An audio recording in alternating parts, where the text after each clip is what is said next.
La blague la plus cruelle de la soirée n'avait pas encore de nom, mais elle flottait déjà dans l'air du grand salon de l'hôtel du Palais, à Biarritz.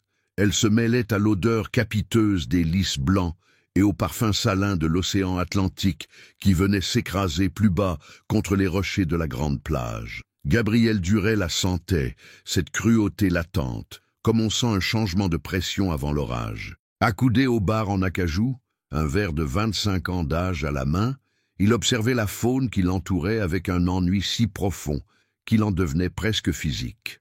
Des robes de créateurs bruissaient sur le parquet Versailles, des rires cristallins fusaient, trop étudiés pour être sincères, et les diamants aux doigts, au cou et aux oreilles des femmes scintillaient sous les lustres monumentaux, renvoyant une lumière froide, aussi froide que les conversations échangées. Il était Gabriel Duret, l'héritier des vignobles Duret & Fils, un empire dont les racines plongeaient dans les terres fertiles de Bordeaux depuis des générations. Son nom était un passe-partout, une promesse de luxe et d'excellence. Mais pour lui, ce soir, ce nom n'était qu'un poids. À 34 ans, il avait l'impression d'avoir déjà tout vu, tout entendu, et surtout d'avoir déjà goûté à toutes les formes de superficialité que le monde pouvait offrir. Les femmes qui l'approchaient voyaient en lui un statut, un château à Saint-Émilion, des parts dans une multinationale. Personne ne voyait l'homme, celui qui se sentait de plus en plus étranger au milieu des siens. « Alors, Gabriel, tu t'ennuies ?» lança Thibaut de Villiers, son ami d'enfance, ou du moins ceux qui s'en approchaient le plus. Thibaut était le genre d'homme pour qui la vie était un jeu permanent, et les autres de simples pions. Il avait le sourire facile, et le jugement encore plus. Tu as la même tête que lorsque ton père t'a offert une montre à 1 demi-million d'euros pour ton anniversaire. Un air de tragédie existentielle. Gabriel esquissa un sourire qui n'atteignit pas ses yeux. Peut-être que je me demande simplement si l'un de ces lustres pourrait se décrocher et mettre un terme à cette mascarade. Thibaut éclata d'un rire sonore qui fit se retourner quelques têtes. Toujours aussi dramatique. Le problème, mon ami, c'est que tu es seul. Il te faut une femme, une épouse Duret pour perpétuer la dynastie et t'occuper l'esprit. Les candidates ne manquent pas, si j'en crois les regards que je reçois depuis 1 heure, murmura Gabriel, en faisant tournoyer l'ambre liquide dans son verre. Mais elles se ressemblent toutes, mêmes ambitions, même robe, même sourire vide. C'est là que l'idée germa dans l'esprit retors de Thibaut. Une étincelle malsaine s'alluma dans ses yeux clairs. Il se pencha vers Gabriel, son haleine chargée de champagne. Et si on laissait le hasard décider, faisons un « expérience sociale », comme ils disent, un pied de nez à toute cette comédie. Gabriel haussa un sourcil intrigué malgré lui. « Que veux-tu dire ?»« Je veux dire que tu es las de choisir. Alors, ne choisis pas. Nous allons choisir pour toi. Ce soir, la première femme que nous désignerons, tu t'engageras à l'épouser. Juste pour voir. Pour la blague. » Le groupe d'amis qui les entourait, attiré par l'échange, se mit à ricaner. L'idée était absurde, arrogante, et donc irrésistiblement séduisante pour eux. Gabriel secoua la tête, un rictus amer aux lèvres. C'est ridicule et cruel. Pas si tu y mets les formes. Pense à la manchette dans les journaux, insista Thibaut. Et pour te motiver, si tu acceptes, le cercle s'engage à doubler la donation de ce soir. 2 millions d'euros pour la fondation. Que risques-tu? Un mariage blanc de quelques mois? Le divorce est une formalité de nos jours. L'argument de la donation toucha une corde sensible. Gabriel était venu pour ça, pour signer un chèque et apaiser sa conscience. Doubler la mise. L'idée était cynique, mais le résultat concret. Peut-être, dans un recoin de son esprit lassé, pensait-il qu'un choc, même aussi insensé, pourrait le réveiller de sa torpeur. Avec un soupir qui était à la fois une résignation et un défi, il lâcha « Très bien, choisissez ». Un frisson d'excitation parcourut le petit groupe. Leurs regards balayèrent la salle comme des prédateurs en quête d'une proie. Ils passèrent en revue les silhouettes parfaites, les héritières au sourire carnassier, les débutantes pleines d'espoir. Aucune n'était assez drôle, pas assez décalée pour leur farce. Et puis, leurs yeux se posèrent sur elle. Dans un coin, près de l'immense composition florale qui trônait à l'entrée, une jeune femme s'affairait à redresser une branche de lys qui s'affaissait. Elle n'appartenait pas à ce monde. Cela se voyait à des kilomètres. Sa robe était simple, d'un bleu marine sans âge, bien coupée mais dénuée de la moindre griffe ostentatoire. Ses cheveux bruns, épais et indisciplinés étaient simplement attachés en un chignon lâche d'où s'échappaient quelques mèches rebelles. Elle ne portait aucun bijou, à l'exception d'une modeste bague en argent au doigt. Son visage, concentré sur sa tâche, était doux, mais marqué par une sorte de gravité qui la mettait à part. Elle n'était pas laide, non, mais elle était invisible, oubliable, le genre de personne sur laquelle le regard glisse sans jamais s'arrêter. Pour eux, dans ce décor d'opulence, elle était la parfaite anomalie, la fille moche, comme on l'aurait surnommée au lycée. Élodie Marchal sentit une vague de regards se poser sur elle. Elle se redressa mal à l'aise, les mains soudain moites. Elle était là pour aider sa tante Isabelle, la fleuriste de l'événement. Un remplacement de dernière minute. Elle détestait ces soirées, ce luxe écrasant qui lui rappelait tout ce que sa famille avait perdu. Son père, autrefois un restaurateur d'art respecté, avait tout perdu dans un scandale financier, les laissant avec des dettes et un nom entaché. Depuis, Élodie cultivait la discrétion comme un art. « C'est elle », chuchota Thibaut, avec une jubilation mauvaise. « Parfait. Personne ne la connaît. Elle est là pour travailler. C'est encore plus savoureux. » Gabriel suivit leurs regards et la vit. Pour la première fois de la soirée, il vit quelqu'un qui ne jouait pas un rôle. Il y avait quelque chose de vrai en elle, dans sa concentration, dans sa simplicité. Une part de lui se révulsa à l'idée de la jeter en pâture à ses amis. Mais il avait donné sa parole. Le groupe s'approcha, fendant la foule comme un navire de guerre. Thibaut prit la tête. Élodie les vit arriver, le cœur battant. Elle reconnut Gabriel Duret. Son visage était souvent dans les magazines. Elle se sentit rougir, intimidée. « Mademoiselle, » commença Thibaut d'une voix faussement charmante, « permettez-nous de troubler votre travail. Mon ami, Gabriel Duret, est un grand admirateur de l'art floral. N'est-ce pas, Gabriel ?» Gabriel resta silencieux, ses yeux fixés sur Élodie, un sentiment de honte commençant à le submerger. Thibaut poursuivit, savourant chaque seconde de la humiliation publique qu'il orchestrait. « En fait, il est tellement ému par la délicatesse de votre travail qu'il a une proposition un peu inattendue à vous faire. Il souhaiterait vous épouser. » Un silence glacial tomba autour d'eux. Les conversations s'éteignirent. Les rires étouffés qui suivirent furent comme des gifles. Élodie sentit le sang quitter son visage. Elle regarda Gabriel, cherchant un démenti, une explication. Elle ne vit qu'un malaise profond dans ses yeux sombres. Elle comprit. C'était un jeu, une blague dont elle était le clou. La fille moche, choisie pour amuser la galerie. L'humiliation la brûla de l'intérieur, vive et acide. Elle aurait pu fondre en larmes, s'enfuir, mais quelque chose d'autre se réveilla en elle. Une étincelle de colère, un sursaut de fierté hérité de son père qui lui avait toujours dit de ne jamais laisser personne la définir. Elle releva le menton, son regard planté droit dans celui de Gabriel, ignorant les autres. Sa voix, quand elle parla, était basse mais parfaitement claire, tranchante comme du verre. « J'accepte. » Un hoquet de surprise parcourut le cercle d'amis. Même Thibaut fut décontenancé. Ce n'était pas la réaction attendue. Élodie continua, sa voix gagnant en assurance. Mais à une condition. Ce mariage sera purement symbolique. Un contrat de 6 mois, pas une de plus. Et en échange, la donation de 2 millions d'euros dont j'ai entendu parler ne sera pas versée à la fondation de ce soir, mais directement à l'aile pédiatrique de l'hôpital Robert Debré à Paris, où je suis bénévole. L'accord sera consigné par écrit, devant un avocat.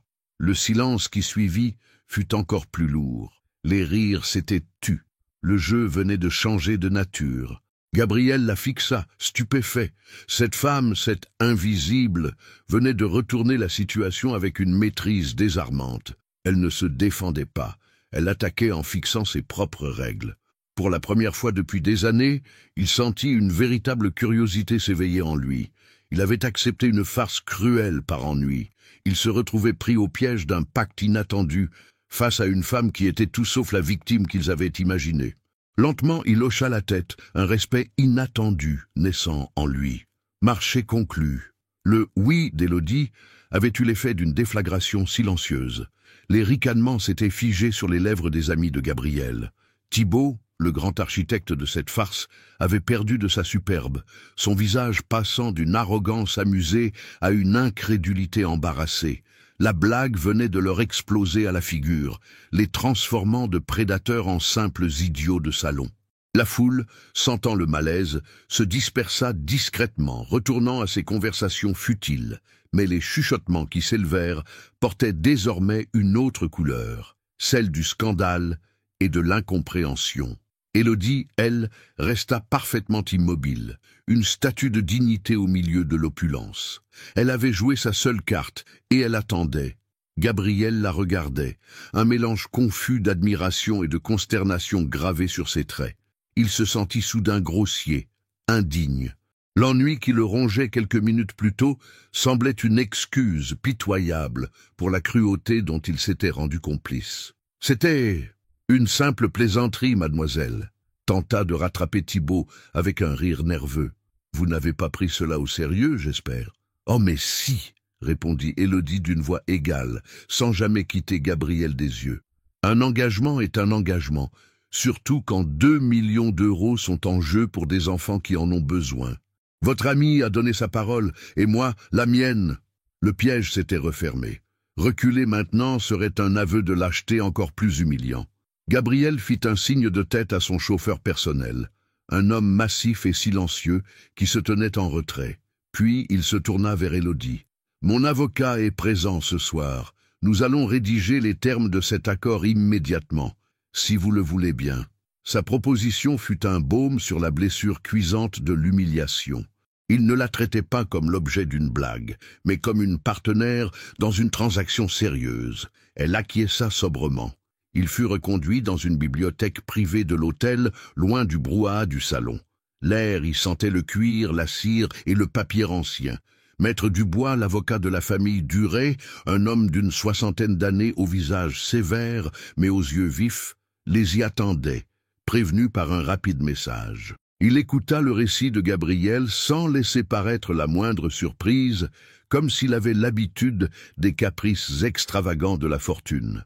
En une demi-heure, un document fut rédigé sur son ordinateur portable, puis imprimé par le service de conciergerie de l'hôtel.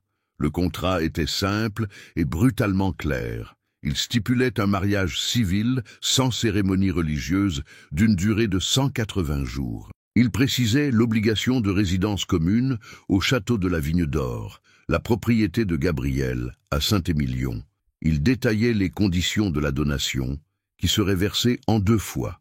1 million à la signature du contrat, le second à l'issue des 6 mois, conditionné par le respect de la discrétion publique sur la nature de leur arrangement. Une clause de confidentialité draconienne liait les 2 parties. Élodie le lut attentivement, ligne par ligne, son doigt suivant le texte. Elle n'était pas avocate, mais elle était intelligente. Elle releva une ambiguïté, demanda une clarification et Maître Dubois, impressionné, modifia la clause sans discuter. Gabriel l'observa pendant toute la durée de la lecture. Elle était d'un calme olympien. Rien en elle ne trahissait le tumulte qu'elle devait ressentir. Elle signa d'une écriture fine et assurée. Il signa à son tour. Le marché était scellé. Le retour en voiture fut un long silence, seulement rompu par le ronronnement du moteur de la Bentley. Ils avaient quitté Biarritz et roulaient maintenant vers Bordeaux, à travers une nuit d'été douce et étoilée. Le chauffeur était séparé d'eux par une vitre teintée. Ils étaient seuls, 2 étrangers liés par le contrat le plus absurde qui soit. Ce fut Gabriel qui rompit le silence.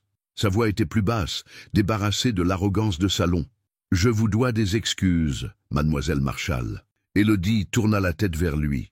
Dans la pénombre de l'habitacle, son visage était un clair-obscur. Pourquoi exactement, monsieur Duret? Pour avoir accepté un jeu stupide? Pour avoir permis à vos amis de m'humilier? Ou pour avoir sous-estimé ma capacité à me défendre? Chaque question était une flèche qui atteignait sa cible. Il eut le bon sens de ne pas chercher de faux fuyants. Pour tout cela, c'était inexcusable. Elle eut un petit soupir. Ce n'est pas à moi que vous devez des excuses, mais à vous-même. Vous valez sûrement mieux que le divertissement pathétique que vous semblez rechercher. La remarque le frappa plus qu'une insulte. Elle ne le voyait pas comme un bourreau, mais comme quelqu'un de perdu. Et c'était la vérité. « Pourquoi avoir accepté ?» demanda-t-il après un moment. « L'argent de la donation, c'est la seule raison ?»« C'est une raison suffisante, » répondit-elle sèchement. Puis de sa voix s'adoucit légèrement, comme si elle se laissait aller à une confidence involontaire. « Je suis bénévole dans cette aile de l'hôpital depuis 3 ans. Je vois ces enfants se battre avec un courage que la plupart des adultes que j'ai croisés ce soir n'auront jamais. Ils ont besoin d'équipements, de lits spécialisés, de salles de jeu pour oublier un instant où ils sont. Vos 2 millions d'euros, pour vous, c'est le prix d'une expérience sociale. Pour eux, c'est une année de répit, c'est l'espoir. Alors oui, pour cela, je suis prête à supporter 6 mois de votre compagnie et de vos mondanités. » Son pragmatisme et sa passion contenue le laissèrent sans voix. Il se sentit encore plus petit. L'argent, pour lui, n'avait jamais été qu'un concept, un outil de pouvoir ou d'ennui.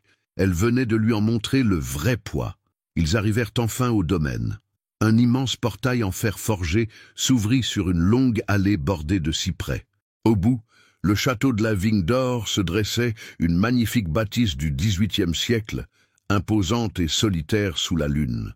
Le paysage viticole qui l'entourait, des hectares de vignes parfaitement alignés, ondulait à perte de vue. C'était un tableau d'une richesse et d'une beauté à couper le souffle. Pour Élodie, c'était une cage dorée. La gouvernante, Madame Dubois, une coïncidence de nom qui ne manqua pas de la faire sourire intérieurement, les accueillit sur le perron. C'était une femme d'un certain âge, à la silhouette rigide et au regard scrutateur, qui manifestement en avait vu d'autres. Elle ne laissa transparaître aucune surprise en voyant son patron arriver avec une inconnue en pleine nuit, mais ses yeux s'attardèrent une seconde de trop sur la robe simple d'Élodie. « Madame Dubois, voici Mademoiselle Marchal.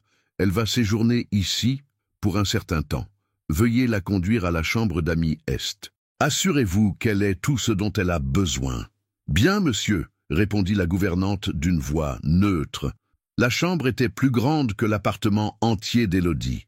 Des plafonds hauts, des moulures dorées, un lit à baldaquin et une salle de bain en marbre. Une fenêtre donnait sur les vignes, baignée d'une lumière argentée. C'était le comble du luxe impersonnel et froid.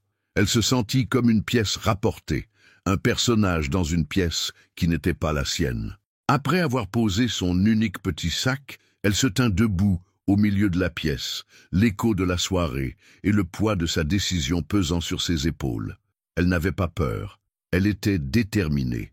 Elle regarda son reflet dans le grand miroir au-dessus de la cheminée. Elle vit simplement Élodie Marchal, avec ses cheveux un peu en désordre et sa robe héritée de sa grand-mère. La fille moche du gala de Biarritz, la future Madame Duret. Un sourire ironique se dessina sur ses lèvres. 6 mois. 180 jours. Le compte à rebours avait commencé. Le premier réveil au château de la Vigne d'Or fut un choc silencieux pour Élodie. Elle ouvrit les yeux sur un plafond dont les moulures dessinaient des arabesques complexes baignées d'une lumière douce et dorée. Pendant un instant confus, elle crut rêver. Puis le poids des événements de la veille lui retomba dessus avec une clarté brutale.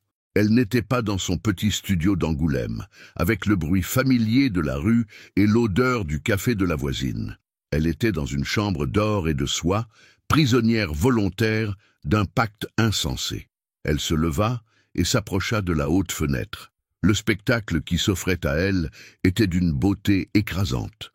Des rangées de vignes, parfaitement alignées, s'étendaient à perte de vue, leurs feuilles frissonnant sous la brise matinale. C'était un paysage ordonné, maîtrisé par la main de l'homme, une terre qui suintait la richesse et l'histoire. C'était le monde de Gabriel Duret, un monde à des années-lumière du sien, fait de petites galeries d'art, de livres d'occasion et de mains tachées par les pigments de restauration. Plutôt que de se laisser intimider, elle puisa dans cette vue une forme de résolution. Elle était là, avec un objectif. Ces 6 mois seraient un travail, une mission. Elle prit une douche dans la salle de bain démesurée, où même les robinets semblaient être des pièces de musée, et enfila la seule autre tenue qu'elle avait dans son sac, un simple jean et un pull en coton fin. Elle laissa ses cheveux sécher à l'air libre, refusant de se plier aux codes implicites de cet endroit. Lorsqu'elle descendit, elle suivit le bruit discret de couverts sur de la porcelaine et trouva Gabriel dans une immense salle à manger.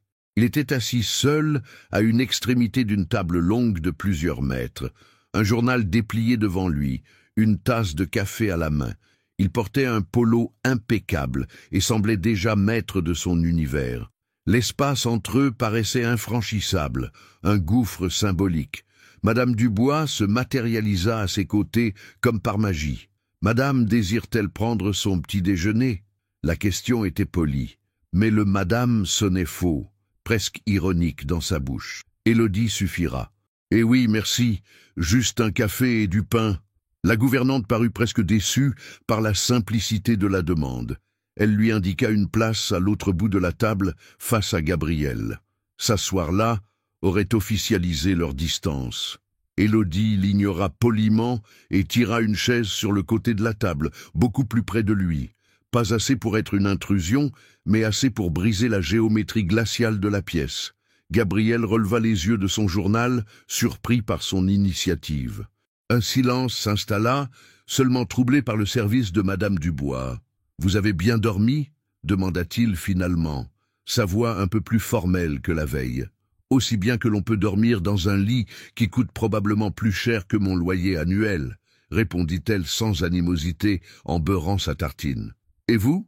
Le poids de votre expérience sociale ne vous a pas trop pesé ?» Il plia son journal avec un geste sec, accusant le coup. « Je vous propose que nous mettions les choses au clair, Élodie. Puisque nous sommes condamnés à cohabiter, autant établir quelques règles. »« Je vous écoute, » dit-elle en buvant une gorgée de café. Le breuvage était exquis, riche et puissant. Une autre facette d'un monde qu'elle ne faisait qu'effleurer. Premièrement, votre vie privée est respectée. Cette maison est assez grande pour que nous puissions nous éviter si nécessaire.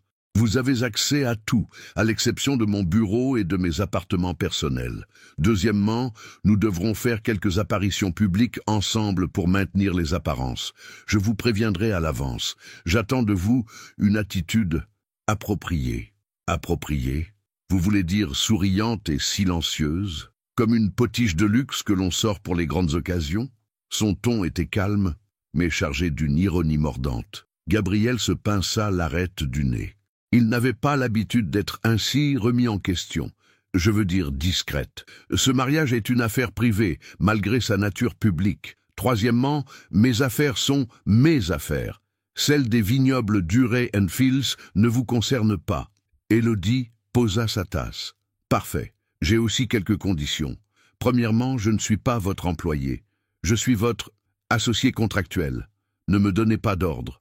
Deuxièmement, je compte bien continuer mes activités. Je suis restauratrice d'art. Je compte trouver un atelier dans la région ou travailler d'ici si vous avez une pièce lumineuse à disposition. Je ne suis pas venue pour me prélasser au bord de votre piscine. Troisièmement, dit-elle en le fixant droit dans les yeux, vous ne me manquerez plus jamais de respect, ni vous, ni vos amis. La plaisanterie est terminée. Il la dévisagea, une lueur nouvelle dans le regard. Ce n'était plus de la pitié ou de la culpabilité, c'était de l'étonnement pur.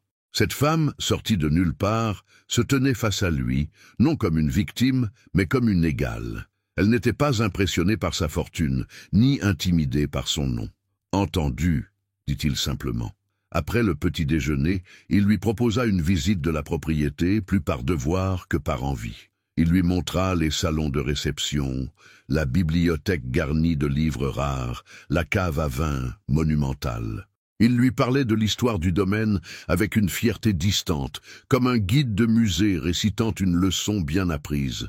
Élodie écoutait poliment, mais il sentait son esprit vagabonder. Ce n'est que lorsqu'ils sortirent dans les jardins qu'elle sembla s'animer. Il lui montrait la roseraie impeccablement entretenue par une armée de jardiniers lorsque son regard fut attiré par un coin plus délaissé, près d'un vieux mur de pierre. Un unique rosier grimpant, ancien et noueux, semblait lutter pour sa survie, ses quelques fleurs pâles et chétives contrastant avec la luxuriance du reste du jardin. Elle s'approcha, ignorant les parterres parfaits. Elle s'accroupit et toucha délicatement une feuille jaunie. « Celui-ci est malade », dit-elle, plus pour elle-même que pour lui. Gabriel haussa les épaules. « Je suppose. Il est vieux. Les jardiniers voulaient l'arracher. »« L'arracher !» Elle se tourna vers lui, un éclair d'indignation dans les yeux. « Mais il est magnifique. Il a juste besoin de soins. La terre est trop compacte, il manque de nutriments, et il a la maladie des taches noires. » Elle plongea ses doigts dans la terre au pied du rosier, sans se soucier de se salir. Elle effrita une motte entre ses paumes avec un geste expert et familier. Il suffirait de l'aérer, de le nourrir et de le traiter avec un peu de bouillie bordelaise. En quelques semaines, il pourrait revivre. Gabriel la regardait faire, fasciné. Il avait vécu dans ce domaine presque toute sa vie et n'avait jamais accordé la moindre attention à ce rosier. Pour lui, le jardin était un décor, une toile de fond pour sa vie opulente. Elle, en quelques minutes, avait vu ce qui était invisible à ses yeux, une vie qui luttant et qui demandait de l'aide. Elle avait vu un potentiel là où il ne voyait qu'une imperfection à éliminer. « Mon père disait toujours », murmura-t-elle en se relevant et en époussetant ses mains, que les choses les plus abîmées sont souvent celles qui cachent la plus grande beauté. Il faut juste avoir la patience de la chercher. Il resta silencieux, la regardant. Le soleil du matin illuminait les mèches rebelles de ses cheveux et la sincérité de son visage. Pour la première fois, il ne vit pas la fille moche du gala, ni l'objet d'une blague cruelle. Il vit une femme qui comprenait la terre, qui voyait la vie là où il ne voyait que le déclin, et qui venait de lui donner, sans le savoir, une leçon sur sa propre existence. Une existence aussi parfaite et bien entretenue en apparence que cette roseraie, et tout aussi vide de sens. Les premiers jours au château s'écoulèrent dans une chorégraphie étrange et silencieuse. Gabriel et Élodie se croisaient sans vraiment se voir, deux planètes solitaires, orbitant dans le même système solaire luxueux. Les repas étaient pris en commun, mais les paroles échangées étaient rares, purement fonctionnelles, une sorte de trêve armée autour de la porcelaine de Limoges. Gabriel s'enfermait de longues heures dans son bureau, noyé sous les rapports de vendange et les appels de ses partenaires commerciaux à travers le monde. C'était sa forteresse, un univers de chiffres et de stratégies où il était le seul maître. Élodie, de son côté, explorait le domaine avec une curiosité discrète, tel un chat apprivoisant un nouveau territoire. Elle passait de longs moments dans l'immense bibliothèque, dévorant des ouvrages sur l'histoire de l'art et l'horticulture, mais semblait tourner en rond, comme une artiste privée de sa toile. Au bout de la première semaine, elle l'attendit après son petit déjeuner. Il s'apprêtait à regagner son bureau déjà mentalement à des milliers de kilomètres. « Monsieur Duret !» Sa voix le stoppa net. Il se tourna. « Gabriel, appelez-moi Gabriel. 6 mois est une longue période pour maintenir de telles formalités. » Elle acquiesça un léger pli au coin des lèvres. « Gabriel, j'aurais besoin d'un espace pour travailler. Vous avez mentionné une pièce lumineuse. J'ai apporté du matériel avec moi. » Il fut pris au dépourvu. Il avait presque oublié sa condition. Pour lui, elle était devenue une présence silencieuse, une obligation contractuelle qui mangeait à sa table. Le fait qu'elle ait une vie, des passions, un métier, lui revint soudain en pleine figure. Il réfléchit un instant, son esprit balayant les pièces inoccupées du château. Il y a l'ancienne orangerie, au fond du parc. Elle n'a pas servi depuis des décennies. Elle est probablement en piteux état, mais les verrières sont immenses. La lumière devrait être parfaite. « Parfait, répéta-t-elle. En piteux état ne me fait pas peur. C'est mon domaine d'expertise. » L'orangerie était en effet un lieu oublié. Une magnifique structure de verre et de fer forgé, envahie par la poussière et les toiles d'araignée. De vieux pots en terre cuite brisée gisaient dans les coins et l'air sentait le renfermer et la terre humide. Mais la lumière qui inondait l'espace à travers les carreaux sales était, comme il l'avait prédit, spectaculaire. Pour Élodie, c'était un palais. Les jours suivants, elle s'y consacra corps et âme. Gabrielle, depuis la fenêtre de son bureau qui donnait sur le parc, l'observait sans qu'elle le sache. Il la vit, vêtue d'une salopette de travail usée qu'elle avait dû se procurer en ville, nettoyer les vitres une par une avec une énergie stupéfiante. Il la vit balayer, récurer le sol en pierre et installer un grand chevalet près de la verrière principale. Elle déballa son matériel. Des pots de pigments aux couleurs profondes, des bouteilles de solvant à l'odeur âcre qui venaient parfois jusqu'à lui lorsque le vent soufflait dans la bonne direction, des pinceaux de toute taille rangés avec un soin quasi maniaque. Puis elle sortit de ses bagages un objet long, enveloppé dans un drap de lin écru, et le déposa sur le chevalet avec une précaution infinie. C'était une grande toile, mais il ne pouvait en voir le sujet. Elle passait des heures devant, parfois immobile, l'étudiant sous tous les angles, parfois travaillant dessus avec une concentration si intense qu'elle semblait oublier le monde extérieur. L'orangerie, autrefois morte, était devenue son sanctuaire, un îlot de vie et de création au cœur du domaine endormi. Un après-midi, en quittant son bureau plus tôt que d'habitude, il la vit s'affairer, non pas dans son atelier, mais près du vieux mur de pierre. Elle était agenouillée devant le rosier malade, des outils de jardinage étalés autour d'elle. Elle avait taillé les branches mortes avec précision, aéré la terre au pied de l'arbuste et la nourrissait maintenant avec un mélange qu'elle avait préparé. Ses mains étaient couvertes de terre, son front perlé de sueur sous le soleil de fin de journée. Il s'approcha lentement, ne voulant pas la surprendre. « Un nouveau patient ?» demanda-t-il, sa voix plus douce qu'il ne l'aurait voulu.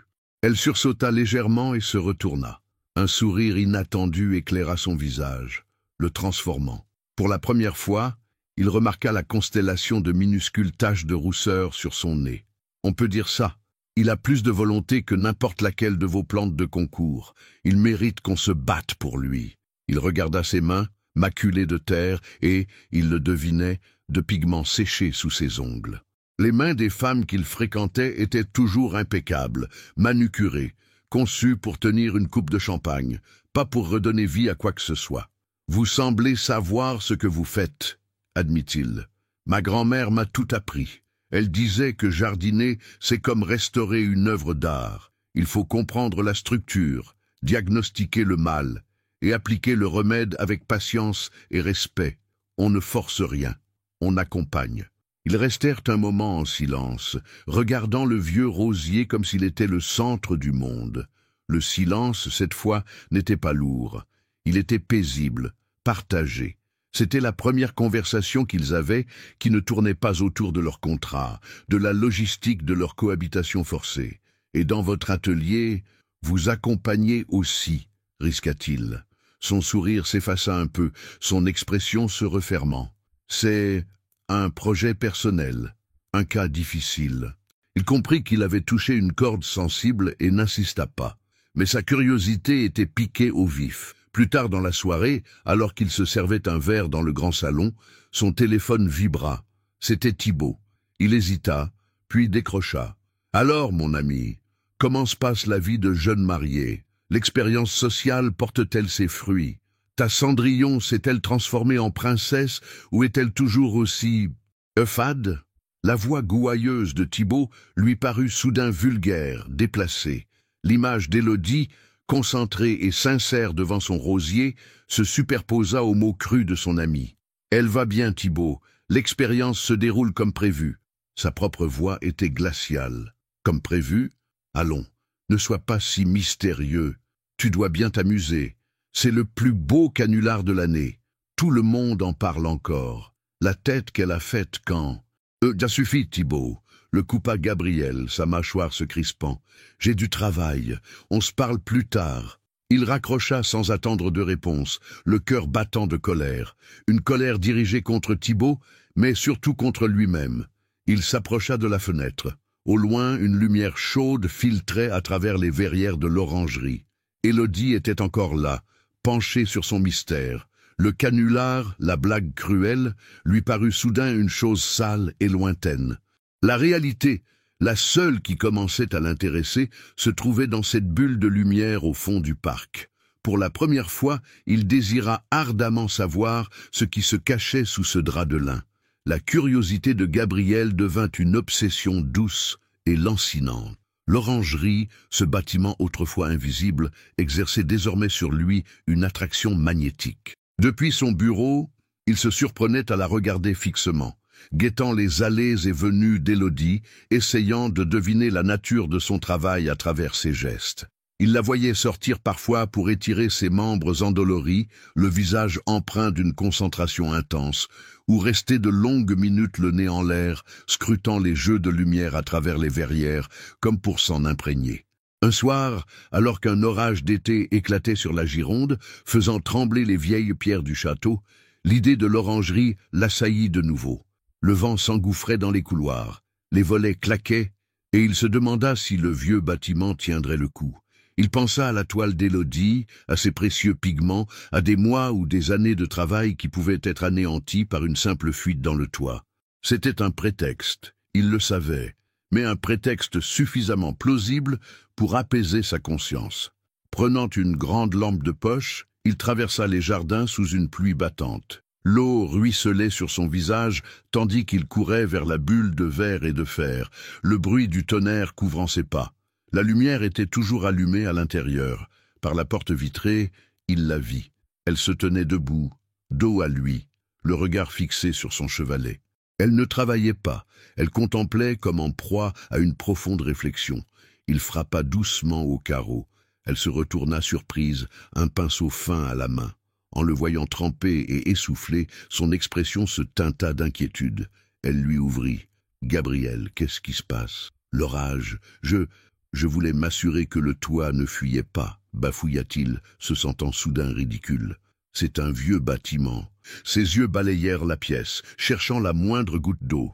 Il n'y en avait aucune. Tout semble en ordre, dit-elle, son inquiétude se muant en une légère méfiance. Le prétexte ayant fait long feu, la vérité de sa présence flottait entre eux, embarrassante. Son regard, inévitablement, se porta sur le chevalet. La toile n'était plus recouverte. Elle était là, exposée, vibrante sous la lumière artificielle de l'atelier.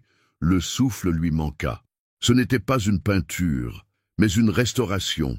Et ce n'était pas n'importe quelle toile. C'était le portrait d'une femme d'une beauté saisissante et mélancolique, assise dans un jardin luxuriant. Son visage était d'une finesse incroyable, mais il était craquelé, sali par le temps, et une grande partie de la toile sur sa droite était noircie, abîmée, presque détruite par ce qui semblait être de l'humidité ou un début d'incendie. Élodie travaillait sur une petite zone du visage, près de l'œil, avec une patience infinie, retirant millimètre par millimètre le vernis jauni par les siècles. Mais ce qui le stupéfia, c'était le style, la touche, la palette de couleurs. Il n'était pas un expert, mais il avait grandi entouré d'art. Il reconnut la main d'un maître. « C'est... qui est-ce » murmura-t-il, hypnotisé. Élodie hésita. Son atelier était son sanctuaire, son jardin secret. Son intrusion était une violation. Mais il y avait dans sa voix une admiration si sincère, si dénuée de calcul, qu'elle sentit ses défenses s'abaisser. « C'est une œuvre perdue de Gustave Courbet, » dit-elle doucement. « Du moins, c'est ce que je crois. La Dame au rosier. Mon père l'a trouvée il y a des années, juste avant tout le reste. Il était persuadé de son authenticité, mais il n'a jamais eu le temps de le prouver. Les experts l'ont rejeté. Ils y ont vu une simple copie, une œuvre d'un élève, trop abîmée pour être étudiée sérieusement. » Gabriel s'approcha, fasciné. « Votre père était restaurateur d'art. Le meilleur, dit-elle, une lueur de fierté et de douleur dans les yeux. Après son scandale, sa crédibilité a été anéantie. Personne ne voulait plus entendre parler de ses découvertes. Cette toile, c'était son obsession, son dernier espoir de réhabilitation. Quand il est parti, il me l'a confié. La restaurer, lui rendre sa gloire, c'est tout ce qui me reste de lui. C'est ma façon de lui rendre justice. » Maintenant, Gabriel comprenait tout. Sa concentration, son secret, la passion qui l'animait. Ce n'était pas un simple travail, c'était une quête, un acte d'amour filial. Il regarda le visage de la femme sur la toile, puis celui d'Élodie, illuminé par la lampe de travail. Il vit la même force tranquille, la même détermination mélancolique dans leurs deux regards. « Et vous y croyez? Que c'est un vrai Courbet ?»« Je le sais, » répondit-elle avec une certitude qui ne laissait aucune place au doute. « J'ai passé des années à étudier son travail, ses pigments, sa façon de préparer la toile. Tout est là. Mais le monde de l'art est cruel, sans une preuve irréfutable. Il faut une signature, un document, quelque chose. Cette toile ne sera jamais qu'une jolie curiosité. « Vous retirez le vernis ?» demanda-t-il, indiquant la minuscule zone sur laquelle elle travaillait. « Oui, c'est un processus terriblement lent et délicat. C'est comme retirer un voile sale qui cache la vérité. Il faut des solvants précis, une patience d'ange et surtout ne jamais aller trop loin, au risque d'endommager la couche picturale originale. Regardez. » Elle prit un coton-tige minuscule, l'imbiba d'un liquide et le passa avec une douceur infinie sur une zone de 1 cm² à côté de l'œil. Lentement, la couleur en dessous se révéla, un éclat de chair rose et vivant, libéré de sa prison jaune et opaque. La différence était spectaculaire. C'était comme voir une fleur éclore au ralenti. « C'est incroyable », souffla Gabriel. La pluie redoublait à l'extérieur, mais à l'intérieur de l'orangerie, le temps semblait suspendu. L'odeur des solvants se mêlait à celle de la terre mouillée, créant un parfum étrange et envoûtant. Ils parlèrent pendant près d'1 heure. Elle lui expliqua les techniques de Courbet, le réalisme puissant de son art, son refus des conventions. Elle parlait avec une passion qui la transfigurait. Il l'écoutait, absorbé, il découvrait une facette d'elle qu'il n'aurait jamais pu soupçonner. L'invisible, la fille moche du gala, était en réalité une gardienne de la beauté, une archéologue de l'art qui se battait pour la mémoire de son père. En la quittant, alors que l'orage commençait à s'apaiser, il se retourna une dernière fois. Elle s'était déjà remise au travail, son visage penché sur le portrait avec un amour presque maternel. Ce soir-là, en regagnant sa propre chambre froide et impersonnelle, Gabriel comprit que la personne la plus vivante de ce château n'était pas le puissant héritier Duret, mais cette femme discrète et tenace, cachée dans un atelier de fortune. Et il réalisa que ce qui avait commencé comme la pire blague de sa vie était peut-être en train de devenir la chose la plus authentique qui lui soit jamais arrivée. Le lendemain de l'orage, l'air était lavé, vibrant d'une clarté nouvelle. Une nouvelle clarté semblait aussi s'être installée entre Gabriel et Élodie. Le silence au petit déjeuner était différent. Il n'était plus une armure, mais un espace paisible, rempli des non-dits de la veille. Le secret partagé de l'orangerie avait tissé un fil invisible entre eux, un fil fragile mais réel. Gabriel ne voyait plus une simple associée contractuelle en face de lui, mais la gardienne d'un héritage, une femme animée par une force silencieuse qui le déconcertait et l'impressionnait à parts égales. Élodie, de son côté, avait entrevu l'homme derrière le millionnaire blasé, celui capable d'une admiration sincère, d'une curiosité dépourvue d'arrogance. Ce fut lui qui, à nouveau, prit l'initiative. Plus tard, dans l'après-midi, alors qu'elle retournait à son atelier, il l'intercepta dans le parc. Il ne portait pas son habituel polo de dirigeant, mais une simple chemise en lin aux manches retroussées. « Élodie », il semblait presque hésitant. « Je me demandais si vous accepteriez de faire un tour dans les vignes avec moi, pour vous expliquer un peu ce qu'est cet endroit. Au-delà des murs du château, la proposition la surprit. Elle s'attendait à ce qu'il retourne à son indifférence polie, que la conversation de la veille soit une parenthèse anormale. Mais il était là, l'invitant à entrer dans son monde, comme elle l'avait, sans le vouloir, laissé entrer dans le sien. « J'aimerais beaucoup », répondit-elle simplement. Ils marchèrent côte à côte sur les chemins de terre qui serpentaient entre les parcelles de vignes. Le soleil de fin d'après-midi drapait le paysage d'une lumière dorée, faisant scintiller les feuilles d'un vert profond. Pour la première fois, Gabriel ne lui parla pas d'hectares, de rendement ou de cotation en bourse. Il lui parla de la terre. Il se pencha, ramassa une poignée de sol graveleux et le laissa glisser entre ses doigts. C'est ça, le début de tout, le terroir. Ce n'est pas juste de la terre, c'est un mélange de géologie, de climat, de l'inclinaison de la pente. Ce sol ici donne à nos merlots leur rondeur. Là-bas, sur la crête, le calcaire apporte de la minéralité à nos cabernets. Le vin, ce n'est pas une industrie, contrairement à ce que pensent les financiers. C'est une conversation entre la terre et le temps. Il parlait avec une passion qu'elle ne lui connaissait pas. Ce n'était plus l'héritier fatigué. C'était le fils d'une lignée de vignerons, un homme connecté à ses racines d'une manière qu'elle n'aurait jamais soupçonnée. Il lui montra un pied de vigne, caressant une grappe de raisin encore vert. Chaque année est un pari. On accompagne la nature, on la guide, mais on ne la maîtrise jamais vraiment. On doit être patient, observer, comprendre ce dont la vigne a besoin. Trop intervenir, et on perd l'âme du lieu. Ne rien faire, et on risque de tout perdre. Élodie l'écoutait, absorbée. Elle comprenait ce langage. C'était le sien. C'est comme la restauration, dit-elle doucement, en touchant à son tour la surface veloutée d'une feuille. On ne réinvente rien. On révèle ce qui est déjà là. Il faut comprendre les matériaux originels, l'intention de l'artiste, puis trouver le bon solvant, le bon geste, pour enlever les couches du temps sans abîmer l'œuvre. C'est aussi un dialogue entre le présent et le passé. Leurs regards se croisèrent, chargés d'une compréhension mutuelle profonde et inattendue. Ils n'étaient pas si différents. Lui cultivait le vivant pour en capturer l'essence dans une bouteille. Elle ressuscitait le passé pour lui rendre son essence sur une toile. Tous deux étaient des passeurs, des gardiens d'une forme de beauté fragile. Ils continuèrent leur marche jusqu'au point le plus haut du domaine, d'où la vue sur l'océan de vigne était à couper le souffle. Le château, en contrebas, paraissait presque petit, moins intimidant. « J'ai grandi ici », dit Gabriel en regardant l'horizon. « J'ai couru dans ces vignes, je me suis caché derrière ces fûts. C'est le seul endroit où je me sens entier. Et pourtant, je passe le plus clair de mon temps à Paris, dans des salles de réunion grises, à parler de marge et de marketing. » Un voile de lassitude passa dans sa voix. « Pourquoi ?» demanda-t-elle sans le juger. Il haussa les épaules. « L'héritage, c'est ce que l'on attend d'un Duret. Agrandir l'empire, le faire fructifier.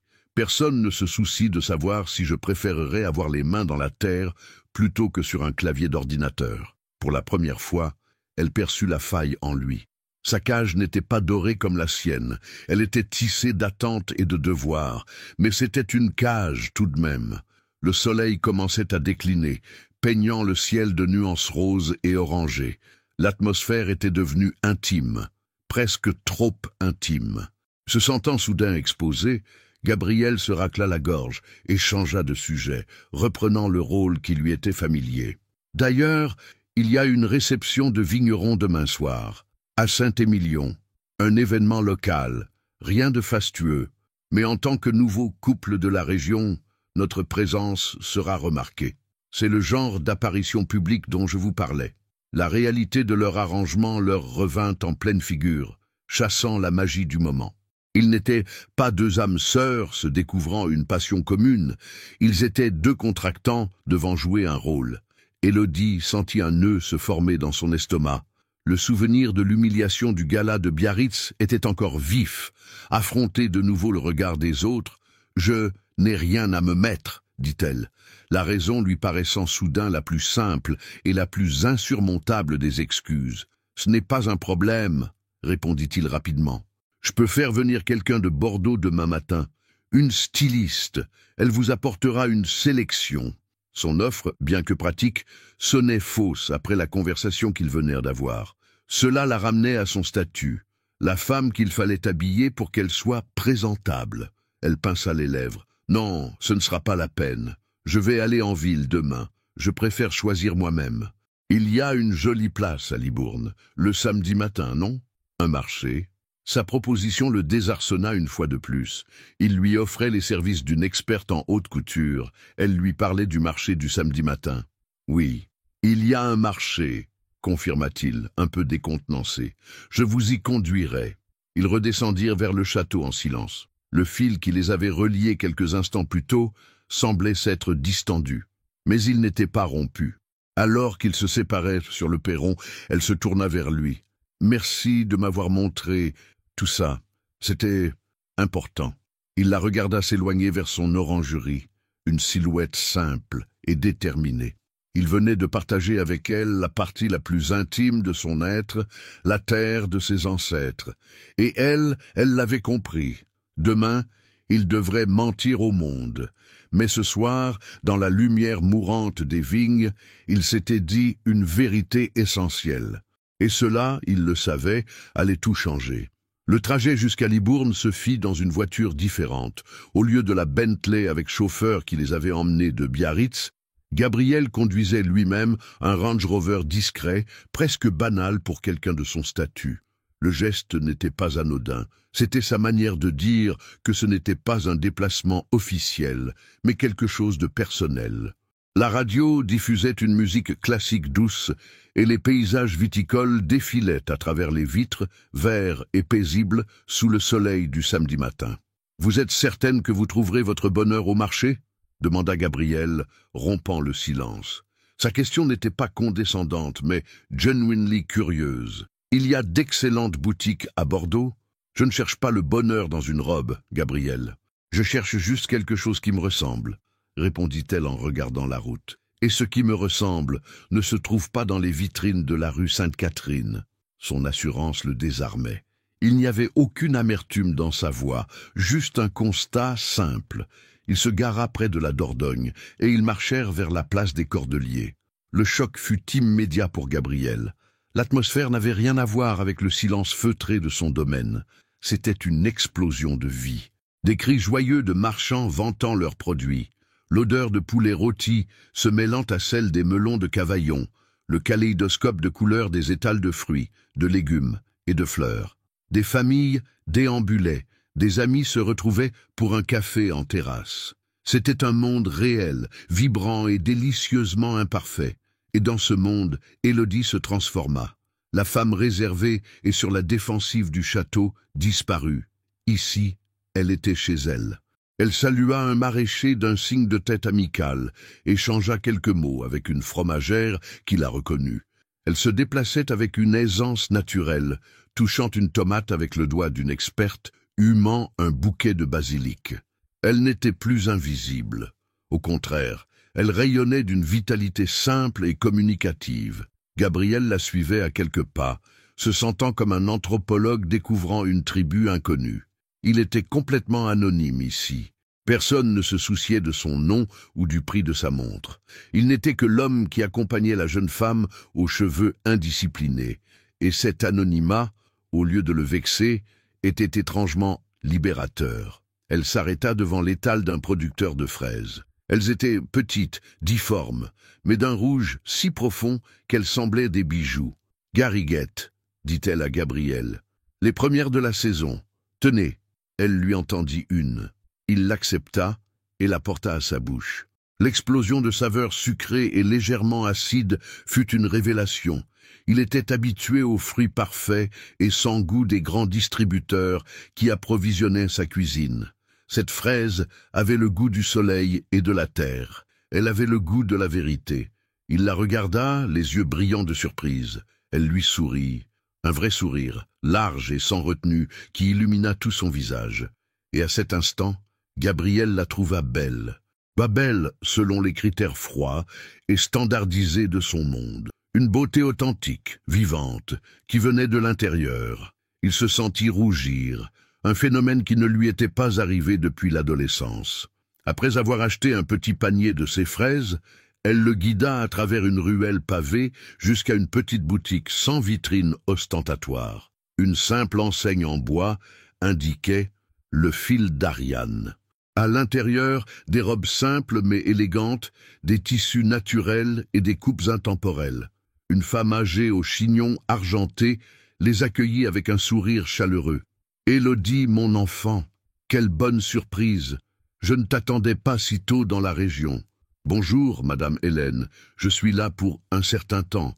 Il me faudrait une robe.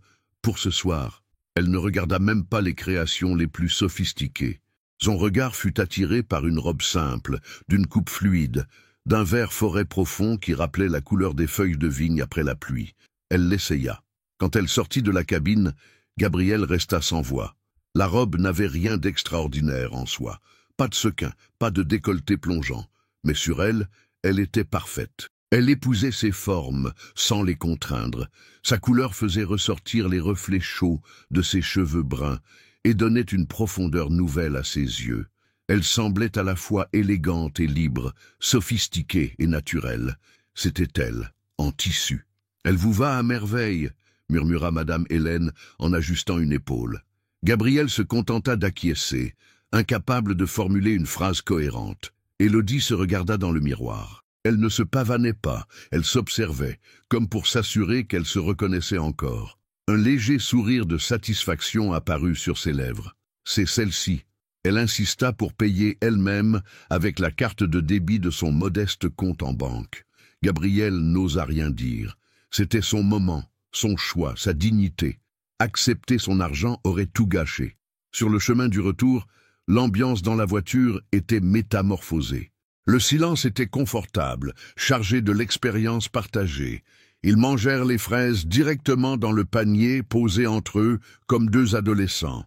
Les doigts de Gabriel, qui le matin même signait des contrats à 7 chiffres, étaient maintenant légèrement tachés de jus de fraise. Le monde de luxe aseptisé et le marché populaire de Libourne avaient fusionné dans cet habitacle, créant quelque chose de nouveau, d'hybride, une complicité. De retour au château alors qu'il montait le grand escalier, il se tourna vers elle. Le sac en papier contenant la robe pendait à sa main. Ce soir ne cherchez pas à être approprié, dit-il, reprenant ses propres mots idiots du premier jour. Soyez juste, vous, c'est amplement suffisant. Elle le regarda, surprise par sa sincérité. Pour la première fois depuis leur rencontre, elle sentit que face au monde qui les attendait, ils ne seraient peut-être pas deux adversaires jouant un rôle, mais deux partenaires, une équipe improbable, née d'une mauvaise blague et nourrie par une fraise gariguette. La soirée s'annonçait comme une épreuve, mais Élodie n'avait plus peur. Elle avait sa robe. Elle s'était retrouvée. Et à côté d'elle, un homme commençait peut-être à se trouver aussi. Le soir venu, le château de la Vigne d'Or semblait retenir son souffle. Le grand escalier, habituellement un simple passage, devint une scène. Gabriel l'attendait en bas, vêtu d'un costume sombre parfaitement coupé qui soulignait son élégance naturelle. Il se sentait nerveux, un sentiment qu'il n'avait pas éprouvé depuis des années. Il ne s'agissait pas de sa propre réputation, il n'en avait que faire, mais de celle d'Élodie. Il l'avait exposée par sa propre bêtise au jugement d'un monde impitoyable. Ce soir, il se sentait investi d'une mission, la protéger. Quand elle apparut en haut des marches, le temps parut ralentir. La robe vert forêt flottait autour d'elle, simple et sublime. Ses cheveux étaient simplement relevés en un chignon plus soigné que d'habitude, mais dont quelques mèches s'échappaient encore, comme une concession à sa nature indomptable. Elle ne portait aucun bijou, hormis la bague en argent de la veille. Elle n'avait pas besoin d'artifice. Elle était elle-même, et comme il le lui avait dit, c'était amplement suffisant. C'était même tout. Il monta quelques marches à sa rencontre, un geste qu'aucun protocole n'exigeait. Il lui tendit la main. « Vous êtes magnifique, Élodie. » Le compliment était sobre, sincère, et il le pensa de tout son être. Elle accepta sa main, ses doigts frais et fins se posant dans sa paume. « Merci. Prête pour le bal des vampires ?» murmura-t-elle avec une pointe d'ironie qui le fit sourire. « Ne vous inquiétez pas, » répondit-il à voix basse en la guidant vers la sortie. « S'ils montrent les crocs, je les montrerai aussi. » La réception se tenait dans le cloître de l'église collégiale de Saint-Émilion, un lieu magnifique, chargé d'histoire, où les arcades de pierre ancienne étaient illuminées par la lueur dorée de lampions. Le cliquetis des verres se mêlait au brouhaha feutré des conversations.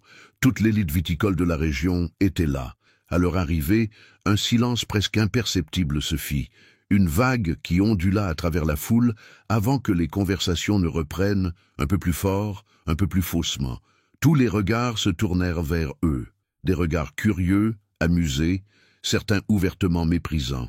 Ils étaient le spectacle de la soirée. Élodie sentit une vague de trac la submerger. L'humiliation de Biarritz menaçait de remonter à la surface, mais la main de Gabriel, posée fermement dans le creux de son dos, était un point d'ancrage. Sa chaleur était rassurante, un message silencieux qui disait « Je suis là ». Gabriel les guida à travers la foule avec une assurance royale. Il saluait les gens d'un signe de tête, son expression neutre et impénétrable.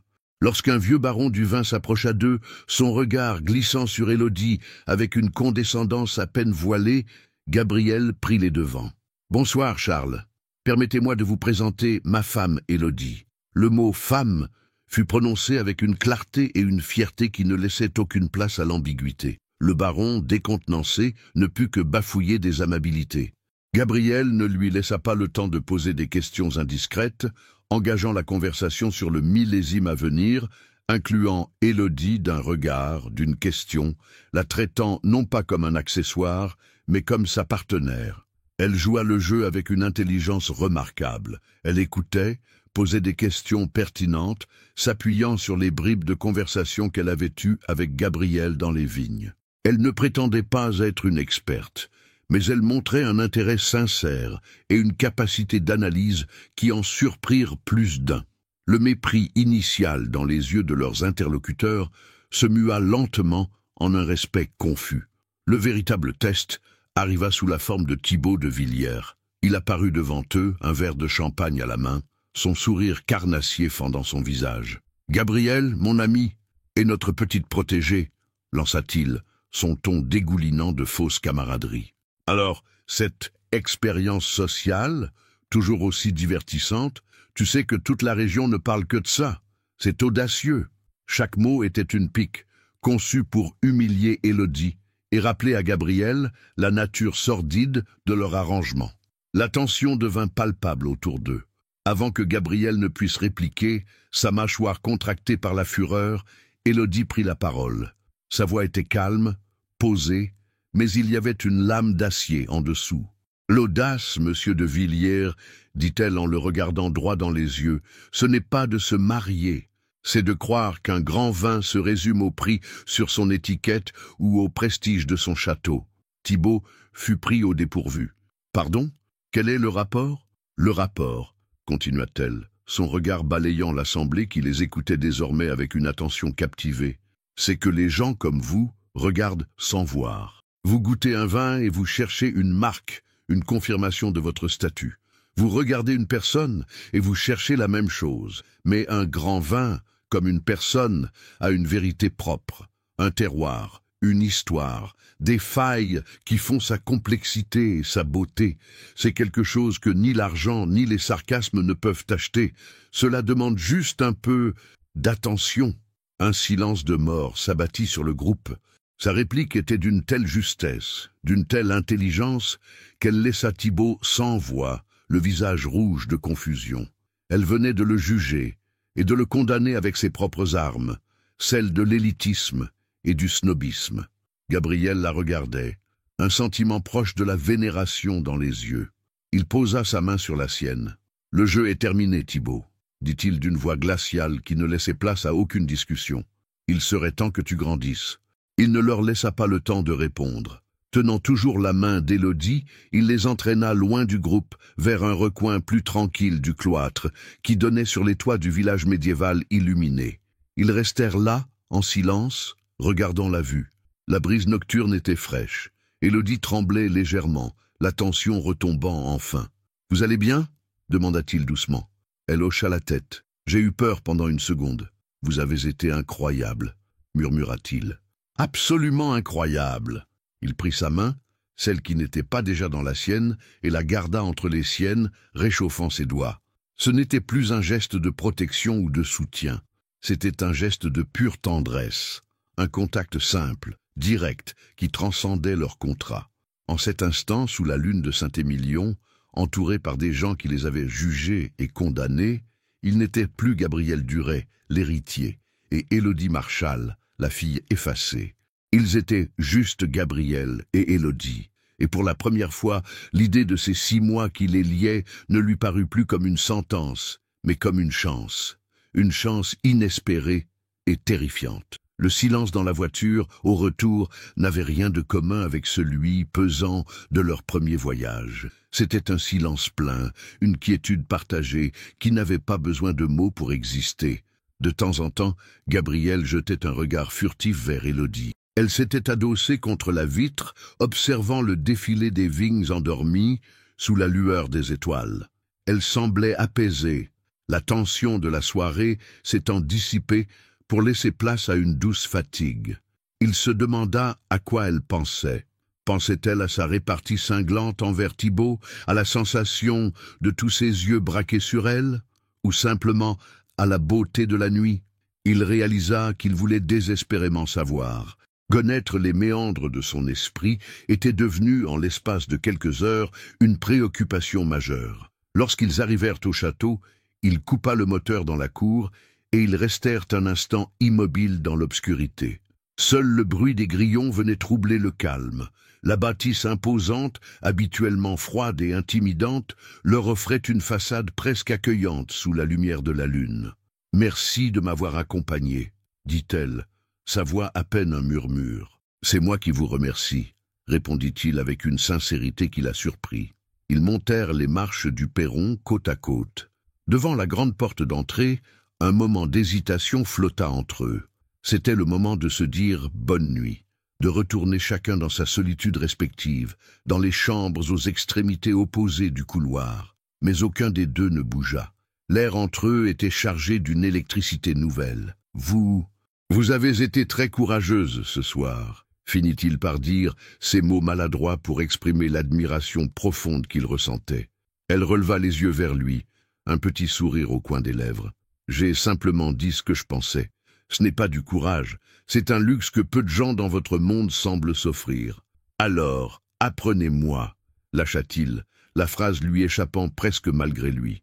Elle le dévisagea, interloqué, et dans ses yeux, il vit passer non pas de la pitié, mais une lueur de curiosité bienveillante. Elle ne répondit pas, se contentant d'un léger hochement de tête avant de murmurer un « bonne nuit » et de disparaître à l'intérieur. Il resta dehors quelques minutes, respirant l'air frais de la nuit, essayant de remettre de l'ordre dans ses pensées. Ce soir-là, il avait vu la vérité de son monde, et elle était laide. Un théâtre d'ombre, où les marionnettes s'agitaient, se jaugeaient et se méprisaient en souriant. Et au milieu de ce spectacle pathétique, Élodie avait été une flamme. Elle n'avait pas cherché à briller plus fort que les autres, elle avait simplement brûlé, de sa propre lumière, intense et authentique. La fille moche, l'invisible, avait été la seule personne véritablement présente dans cette assemblée de fantômes. La blague cruelle de Thibaut lui revint en mémoire, et pour la première fois, il en saisit toute l'ironie. Ils avaient cru choisir la personne la plus insignifiante pour leur farce. Ils avaient, sans le savoir, choisi la seule qui avait réellement de la valeur. Incapable de trouver le sommeil, il erra dans le grand salon. Il se servit un verre de cognac, le fit tourner dans le verre sans y toucher. La solitude de la pièce, qui lui avait toujours été indifférente, lui parut soudain écrasante. Puis son regard fut attiré par une faible lueur provenant du parc. L'orangerie. Elle était encore debout. Sur une impulsion, il reposa son verre et sortit. Il marcha d'un pas décidé vers la source lumineuse, n'obéissant plus à la logique mais à un besoin viscéral de ne plus être seul. Il la trouva non pas en train de travailler, mais de nettoyer méticuleusement ses pinceaux, un par un, avec des gestes lents et méditatifs. Le portrait de la dame au rosier se tenait derrière elle sur le chevalet, sa présence silencieuse et mélancolique remplissant l'espace. Elle sursauta en le voyant à la porte. « Je ne voulais pas vous déranger, » dit-il. « Vous ne me dérangez pas. Je n'arrivais pas à dormir, trop d'adrénaline. » Il entra dans la pièce, se sentant un peu gauche. Puis ses yeux se posèrent sur le petit panier, posé sur un coin de table. « J'ai pensé que nous n'avions pas fini les fraises, » dit-il, la proposition semblant absurde et parfaite à la fois. Un vrai sourire éclaira le visage d'Élodie. « Bonne idée ?» Elle essuya ses mains sur un chiffon, et ils s'assirent tous les deux sur une simple banquette en bois, au milieu de l'atelier, le panier de fraises posé entre eux. L'odeur de térébenthine et de fraises fraîches se mélangeait de façon étrange et merveilleuse. Ils mangèrent en silence pendant un moment, savourant ce plaisir simple. « J'étais fier d'être à vos côtés ce soir, Élodie, » dit Gabriel, sa voix grave dans le silence de la nuit. Elle arrêta son geste, une fraise à mi-chemin de ses lèvres. Elle le regarda. les yeux brillants sous la lumière de l'atelier. « Vous n'aviez pas à me défendre, mais vous l'avez fait. Vous défendre était la moindre des choses, » rétorqua-t-il. « Ce que je n'avais pas prévu, c'est que vous n'auriez absolument pas besoin de moi. » Elle baissa les yeux, un peu embarrassée. Vieille habitude. Quand on est invisible, on apprend à développer une voix intérieure très forte. Parfois, elle décide de sortir. Il se leva et s'approcha de la toile. La partie qu'elle avait nettoyée autour de l'œil et de la joue de la femme semblait maintenant encore plus vivante, plus vibrante de couleurs. C'était comme une fenêtre ouverte sur le passé. « Vous rendez la vie à ce qui était mort, » murmura-t-il, plus pour lui-même que pour elle. « J'essaie seulement de montrer la vérité qui est cachée dessous, » répondit-elle en le rejoignant. Ils se tinrent là, côte à côte, à quelques centimètres l'un de l'autre, contemplant le visage de la femme sur la toile. La proximité d'Élodie était une présence chaude et apaisante. Il sentait le parfum discret de sa peau, un mélange de savon simple et de la poussière de l'atelier. Il eut une envie folle de toucher son bras, de sentir si elle était aussi réelle qu'elle en avait l'air. « Ce n'est pas seulement la toile que vous illuminez, » dit-il enfin, tournant la tête vers elle. Son regard croisa le sien. Le monde extérieur, la réception, le contrat, tout disparut. Il n'y avait plus que l'espace confiné de l'orangerie, le parfum des fraises, et ce regard intense qui semblait sonder son âme. Il vit dans ses yeux non pas une invitation, mais une question profonde et silencieuse. Qu'était-il vraiment derrière le masque de Gabriel Duret? L'instant s'étira, vibrant d'une tension qui n'avait rien à voir avec la colère ou la peur, mais avec une possibilité infinie. Il savait qu'il était sur le point de franchir une ligne, de briser les termes tacites de leur contrat. Mais pour la première fois de sa vie, les conséquences lui importaient peu. Cependant, avant qu'il ne puisse faire un geste, elle recula doucement d'un pas, rompant le charme.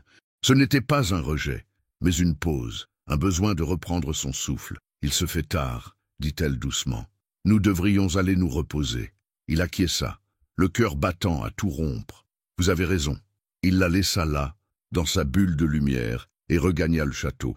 En montant dans sa chambre, il passa devant le miroir et s'arrêta.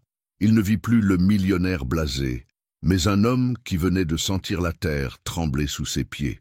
Pour la première fois depuis des années, il ne se sentait plus vide. Il était simplement en attente. L'aube qui suivit cette nuit charnière se leva sur un château métamorphosé. Ce n'était plus la bâtisse qui avait changé, mais le regard que ces deux occupants posaient sur elle et l'un sur l'autre. La dynamique entre eux, autrefois un mélange de méfiance et de formalité contractuelle, s'était irrémédiablement brisée pour laisser place à quelque chose de plus fragile, de plus complexe et d'infiniment plus précieux. Élodie fut la première à descendre. Elle ne se dirigea pas vers l'immense et froide salle à manger, mais sur une impulsion, poussa la porte battante des cuisines. C'était un monde en soi, un vaste espace, carrelé de blanc et de noir, dominé par un impressionnant piano de cuisson en fonte. L'odeur du café frais et du pain qui sortait du four y régnait. Madame Dubois, surprise dans son antre, se figea une seconde en la voyant. Élodie, « Madame », se reprit-elle, son habituelle assurance légèrement ébranlée. « Le petit déjeuner sera servi dans la salle à manger d'ici 10 minutes. Ne vous dérangez pas, Madame Dubois. Un café et une tartine ici me suffiront amplement, » répondit Élodie avec un sourire désarmant. Elle s'assit à la grande table en bois massif au centre de la pièce, là où le personnel prenait ses repas. C'était une transgression silencieuse des règles non écrites de la maison. C'est là que Gabriel la trouva quelques minutes plus tard, attiré par les odeurs. Il s'arrêta sur le seuil, la regardant discuter tranquillement de la météo avec la cuisinière, une tasse fumante entre les mains. Elle était parfaitement à sa place, comme si elle avait toujours fait partie de ce décor simple et chaleureux. Le voir fit rougir la cuisinière, qui s'empressa de retourner à ses fourneaux, tandis que le regard de Madame Dubois devint encore plus impénétrable. Sans un mot, Gabriel traversa la cuisine, se servit lui-même une tasse de café et s'assit en face d'Élodie à la table en bois, tournant le dos à la longue et vide table de la salle à manger. Le message était clair. Les anciennes règles n'avaient plus cours. Après le petit déjeuner, il l'aurait normalement laissé partir vers son orangerie, tandis qu'il se serait enfermé dans son bureau. Mais aujourd'hui, quelque chose le retint. Il avait un besoin impérieux de ne pas la laisser retourner seule à sa quête. Il avait entrevu son monde et voulait en faire partie, ne serait-ce qu'un peu. Il la rattrapa dans le parc. Elle avait troqué sa robe contre sa salopette de travail et se dirigeait, un sécateur à la main, vers le vieux mur de pierre. « Le patient a encore besoin de soins ?» demanda-t-il, un léger sourire aux lèvres. « Il est en convalescence », répondit-elle sur le même ton. « La partie la plus difficile est passée. Maintenant, c'est une question de patience et d'entretien. » Il la regarda s'agenouiller près du rosier, qui semblait déjà avoir meilleure mine. De petites feuilles d'un vert tendre commençaient à poindre sur les branches qu'elle avait soignées. Elle se mit à désherber méticuleusement le pied de l'arbuste. Il l'observa un instant, les mains dans les poches de son pantalon impeccable. Puis, il fit une chose qu'il n'avait pas faite depuis ses 10 ans. Il retira sa veste de costume, la posa sur le muret et s'accroupit à côté d'elle. « Montrez-moi ce qu'il faut faire, » dit-il. Elle le regarda, les yeux écarquillés de surprise. « Vous ? Mais vous allez vous salir. Je crois que je survivrai, » répliqua-t-il, sa voix teintée d'une autodérision qu'elle ne lui connaissait pas. Sous ses instructions, il se mit à arracher les mauvaises herbes avec une maladresse touchante. Ses gestes, habitués à la précision d'un stylo ou d'un verre en cristal, étaient gauches face à la résistance de la terre. Mais il s'obstina, les sourcils froncés de concentration. La terre s'insinuait sous ses ongles, une sensation oubliée qui était étrangement satisfaisante. Ils travaillèrent en silence pendant un long moment, leurs épaules se frôlant parfois.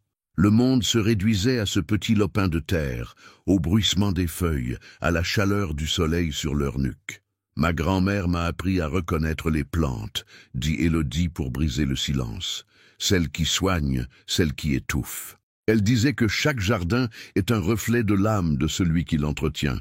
Un endroit laissé à l'abandon parle de tristesse. Un jardin trop parfait parle de contrôle. Le plus beau, disait-elle, est celui où il y a un peu de désordre. Une place pour le sauvage, pour l'inattendu. Il cessa son travail et la regarda. Et celui-ci, que dit-il? En ce moment, elle sourit. Il dit que 2 personnes très différentes essaient d'apprendre à faire pousser quelque chose ensemble. Sa phrase résonna entre eux, lourde de sens. Il sentit un élan de tendresse si puissant qu'il en fut presque effrayé. Cet acte simple, désherber un rosier, était plus intime et plus réel que tous les dîners aux chandelles et les week-ends romantiques qu'il avait vécus. C'était la construction de quelque chose, à partir de rien. Plus tard dans la journée, de retour dans son bureau, il ne parvint pas à se concentrer sur ses dossiers. L'image d'Élodie et de sa toile l'obsédait. Son combat pour réhabiliter son père, cette quête solitaire et presque impossible, le touchait au plus profond de son être. Lui qui pouvait tout obtenir d'un claquement de doigts se sentait impuissant face à ce qui comptait vraiment pour elle. Puis une idée lui vint. Il n'était pas expert en art, mais il avait autre chose, un réseau. Des contacts, un nom qui ouvrait des portes fermées à d'autres. Il passa 2 heures au téléphone. Pas avec des directeurs financiers, mais avec des conservateurs de musées, des historiens d'art, le directeur de la bibliothèque de l'INA à Paris. Il ne parla pas de la toile d'Élodie. Il fut vague, invoquant une recherche personnelle pour la collection privée Duret. Il cherchait des informations sur la période de Courbet autour de 1860, spécifiquement sur des portraits de femmes commandés par de riches industriels et dont la trace avait été perdue. Il cherchait des lettres, des registres de vente, des catalogues d'expositions oubliés. À la fin de l'après-midi, son assistant lui transmit par email un fichier PDF. C'était la numérisation d'un obscur catalogue de vente aux enchères datant de 1898, retrouvé dans les archives d'une maison de vente suisse. Lot 212. Portrait de jeune femme au jardin, attribué à Atelier de G. Courbet. La description était succincte, mais elle mentionnait une particularité. Un remarquable travail sur le rendu du velours d'une robe vert émeraude et d'un rosier grimpant à fleurs pâles en arrière-plan. Et surtout, le nom du premier acquéreur, un certain Anatole de Brignac, un industriel du textile lyonnais. Le cœur battant, Gabriel imprima les pages. Ce n'était pas la preuve irréfutable dont Élodie rêvait, mais c'était une piste, une vraie piste. C'était un nom, une date, un lien concret vers le passé. Le soir, il ne la trouva pas dans la cuisine ou la salle à manger, mais dans son atelier, comme il s'y attendait. Elle était penchée sur sa toile, un pinceau fin comme une aiguille à la main, si absorbée qu'elle ne l'entendit pas entrer. Il posa doucement le dossier sur sa table de travail. « J'ai peut-être trouvé quelque chose pour vous, » dit-il simplement. Elle leva des yeux fatigués mais brillants d'intensité. Elle ouvrit le dossier, ses yeux parcourant les lignes jaunies de la page numérisée. Son souffle se coupa. Elle relut la description plusieurs fois, son doigt suivant le texte. Puis, elle leva les yeux vers lui. Un océan d'émotions inexprimées passant dans son regard, surprise, espoir et une gratitude si profonde qu'elle en était bouleversante. Elle ne dit pas merci, elle n'en eut pas besoin. « Anatole de Brignac », murmura-t-elle, comme si le nom était une prière. « Il faut que je trouve qui était cet homme. » Il tira une chaise, s'assit à côté d'elle et ouvrit son ordinateur portable. « Nous devons trouver », la corrigea-t-il doucement. Dans la lumière chaude de l'orangerie, au milieu des odeurs de peinture et de terre, ils se mirent au travail. Elle, retournant au passé sur sa toile, lui, plongeant dans les archives numériques. Il n'était plus un millionnaire et sa fausse épouse. Ils étaient une équipe, et leur quête ne faisait que commencer. Les jours qui suivirent se fondirent en une seule et longue conversation, un dialogue ininterrompu, tissé de recherches historiques, d'hypothèses artistiques et de tasses de café partagées aux heures indues de la nuit. L'orangerie était devenue leur quartier général, le château leur bibliothèque de recherche. Les frontières entre leurs deux mondes s'étaient dissoutes. Sur la grande table en chêne de l'atelier, à côté des pots de pigments et des flacons de solvant, reposait désormais un ordinateur portable haut de gamme et des piles de livres reliés en cuir, tirés de la bibliothèque de Gabriel. Leur quête d'Anatole de Brignac devint une obsession partagée. Gabriel mobilisa ses ressources avec une efficacité redoutable. En 48 heures, il obtint plus d'informations que ce qu'Élodie aurait pu rassembler en 10 ans de recherche solitaire. Anatole de Brignac était bien un industriel du textile lyonnais du Second Empire, un homme discret, passionné d'art moderne, mais qui fuyait les cercles parisiens et les salons officiels. Un collectionneur de l'ombre. Il n'existait que peu de traces de ses acquisitions. C'était un mur. Mais là où les ressources de Gabriel atteignaient leurs limites, l'intuition d'Élodie prenait le relais. En examinant la généalogie de l'industriel, elle remarqua un détail qui avait échappé à tout le monde.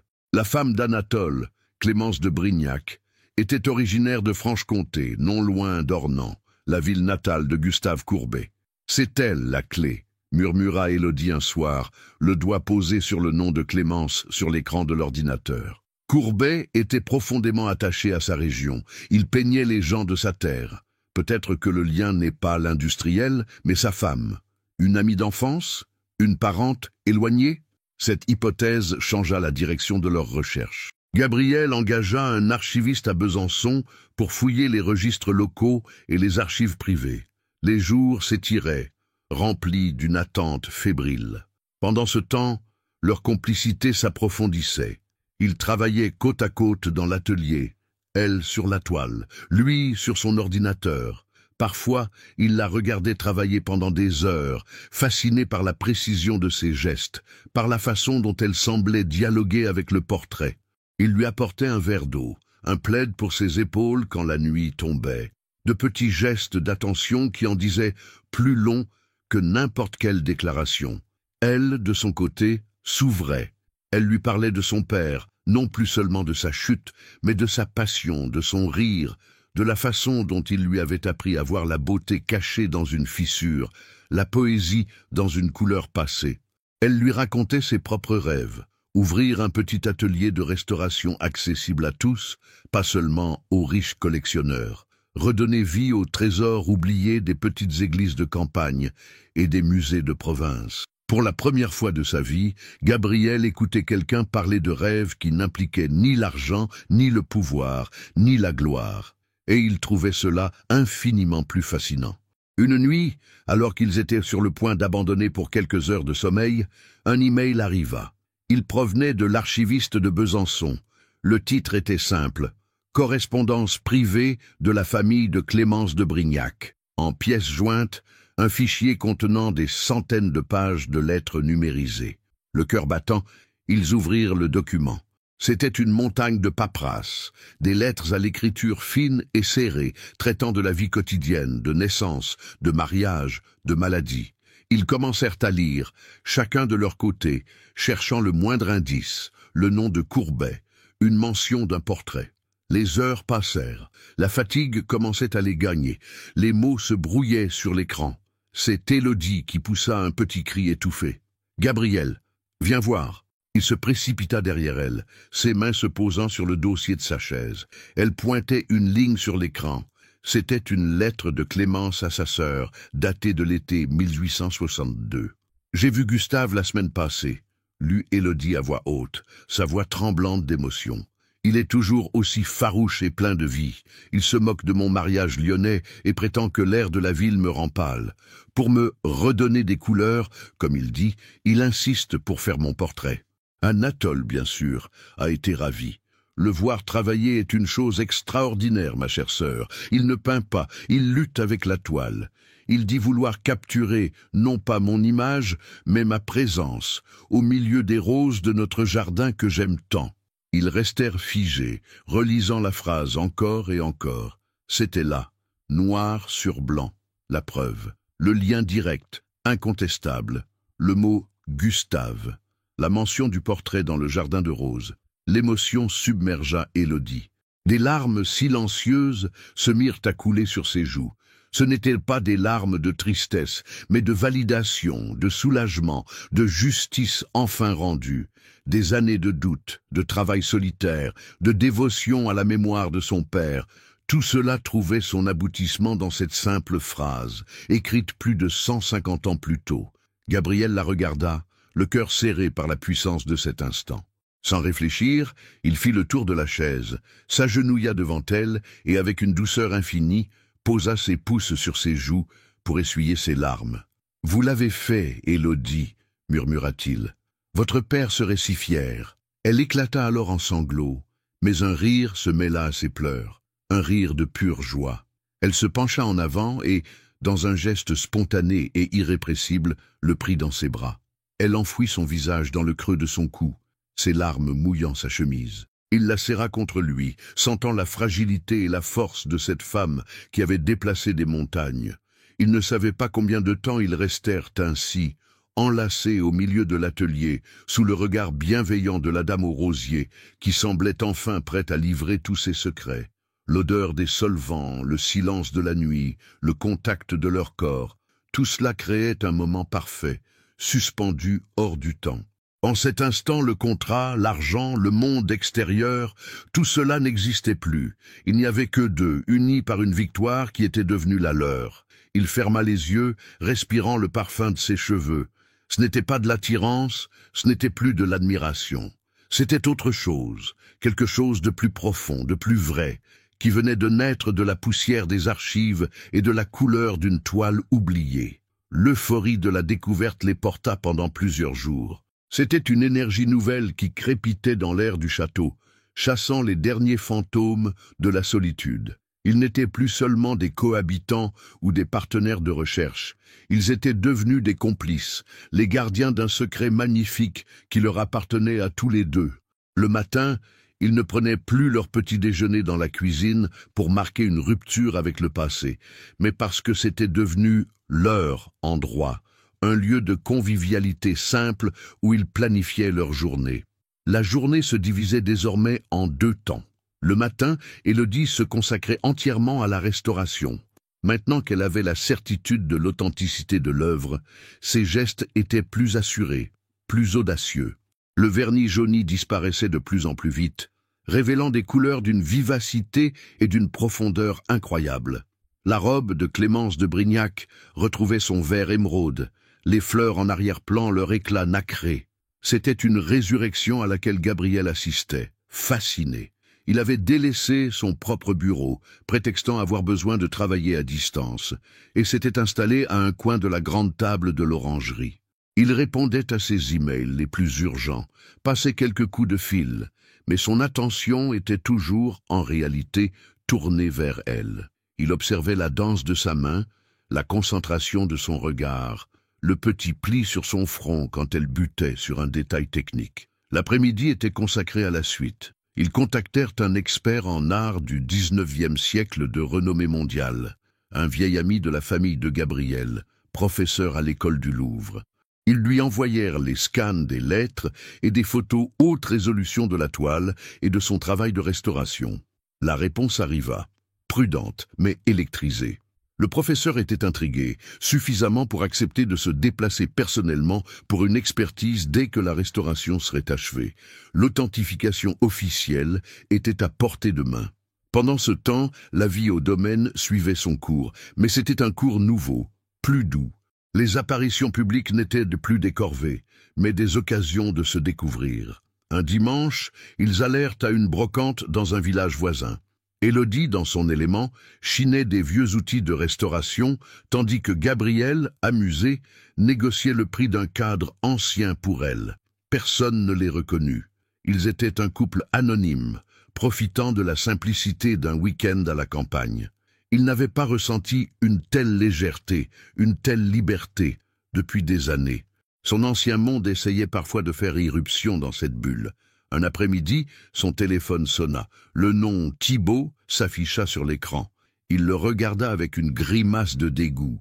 Élodie, qui était à côté de lui en train de consulter un nuancier, vit son expression se durcir. Sans un mot, Gabriel appuya sur le bouton rouge, rejetant l'appel. Il le fit avec une telle finalité que le geste devint une déclaration. Il avait choisi son camp. Il éteignit ensuite son téléphone et le glissa dans un tiroir. « Ce monde-là peut attendre », dit-il, son regard ne quittant pas le sien. Il n'est pas aussi important que celui-ci. Quelques jours plus tard, alors qu'ils faisaient leur promenade quotidienne, un rituel qu'ils avaient instauré pour s'aérer l'esprit, ils se dirigèrent machinalement vers le vieux mur de pierre. Ils parlaient de la prochaine étape pour la toile, de l'annonce à faire au musée, quand Élodie s'arrêta net. Elle pointa du doigt, sans un mot.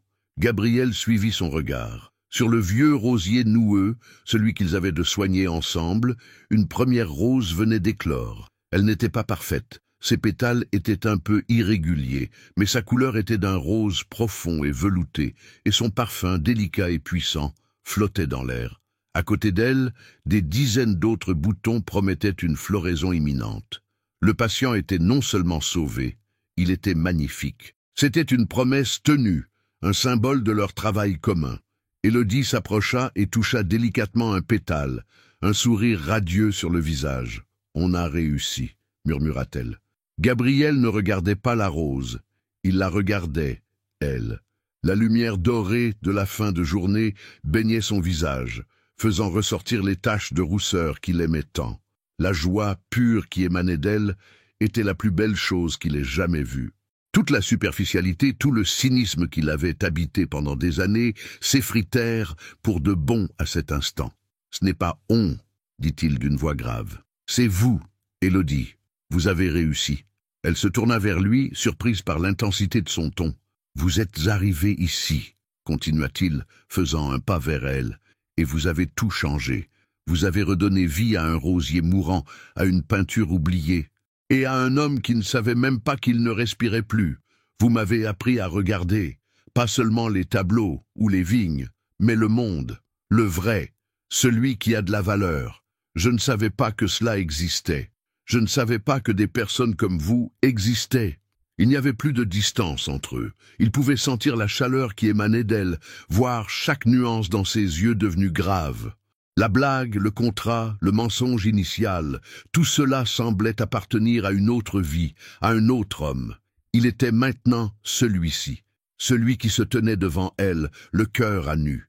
Élodie le regardait, les lèvres entr'ouvertes. Elle ne répondit rien, mais il vit dans son regard une acceptation, une compréhension qui valait tous les mots du monde. C'était un moment de vérité pure, aussi délicat et puissant que le parfum de la rose à côté d'eux. Lentement, il leva la main et écarta une mèche de cheveux de son visage. Le contact de sa peau était doux, électrique. Il se pencha vers elle, son geste d'une lenteur infinie, lui laissant tout le temps de reculer. Mais elle ne recula pas. Elle ferma les yeux. Quand leurs lèvres se rencontrèrent enfin, ce fut avec une tendresse et une évidence bouleversantes. Ce n'était pas un baiser passionné et dévorant, mais une reconnaissance. C'était la fin d'un long voyage et le début d'un autre. Un baiser qui avait le goût des fraises du marché, la chaleur du soleil sur les vignes et la promesse des roses à venir. En se séparant, ils restèrent front contre front, les yeux fermés, savourant cet instant de perfection. Ils avaient 6 mois, selon le contrat. Mais en cet instant, ils avaient l'éternité. La bulle de bonheur dans laquelle ils flottaient était faite d'un cristal si pur qu'ils en oublièrent de sa fragilité. Le baiser près du rosier n'avait pas été une conclusion, mais une ouverture. Le château, autrefois simple décor de leur arrangement, devint le théâtre de leur complicité naissante. Les gestes les plus simples se chargèrent d'une intimité nouvelle. Une main frôlée en se passant le sel, un regard échangé au-dessus d'un livre, le son de leur rire se mêlant dans l'orangerie. Ils avaient cessé de jouer un rôle pour le monde extérieur. Ils commençaient à peine à en jouer un pour eux-mêmes, celui de 2 personnes apprenant à s'aimer avec une timidité et une maladresse d'adolescents. L'univers semblait conspirer à leur idylle. L'expert parisien avait fixé une date pour sa visite. La toile était presque entièrement restaurée, resplendissante de vérité.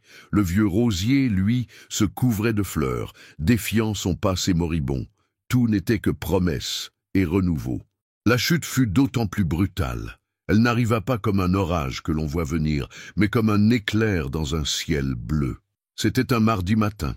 Gabriel était dans le grand salon, attendant Élodie pour aller faire quelques courses au village. Il parcourait distraitement les actualités sur sa tablette lorsque son cœur s'arrêta de battre. Le titre d'un grand magazine People en ligne lui sauta au visage, violent comme un coup de poing. L'héritier d'Urette et sa mariée Cendrillon, derrière le conte de fées, une pari cruelle et un contrat à 2 millions d'euros. Le sang se glaça dans ses veines. Il cliqua sur le lien, les mains tremblantes. L'article était un poison distillé avec une précision diabolique. En dessous d'une photo volée d'eux à la réception de Saint-Émilion, ils se regardaient et l'alchimie était si évidente que la photo en devenait cruelle, se trouvait la preuve. Une photo du contrat de mariage, nette et sans bavure, avec leurs 2 signatures bien visibles.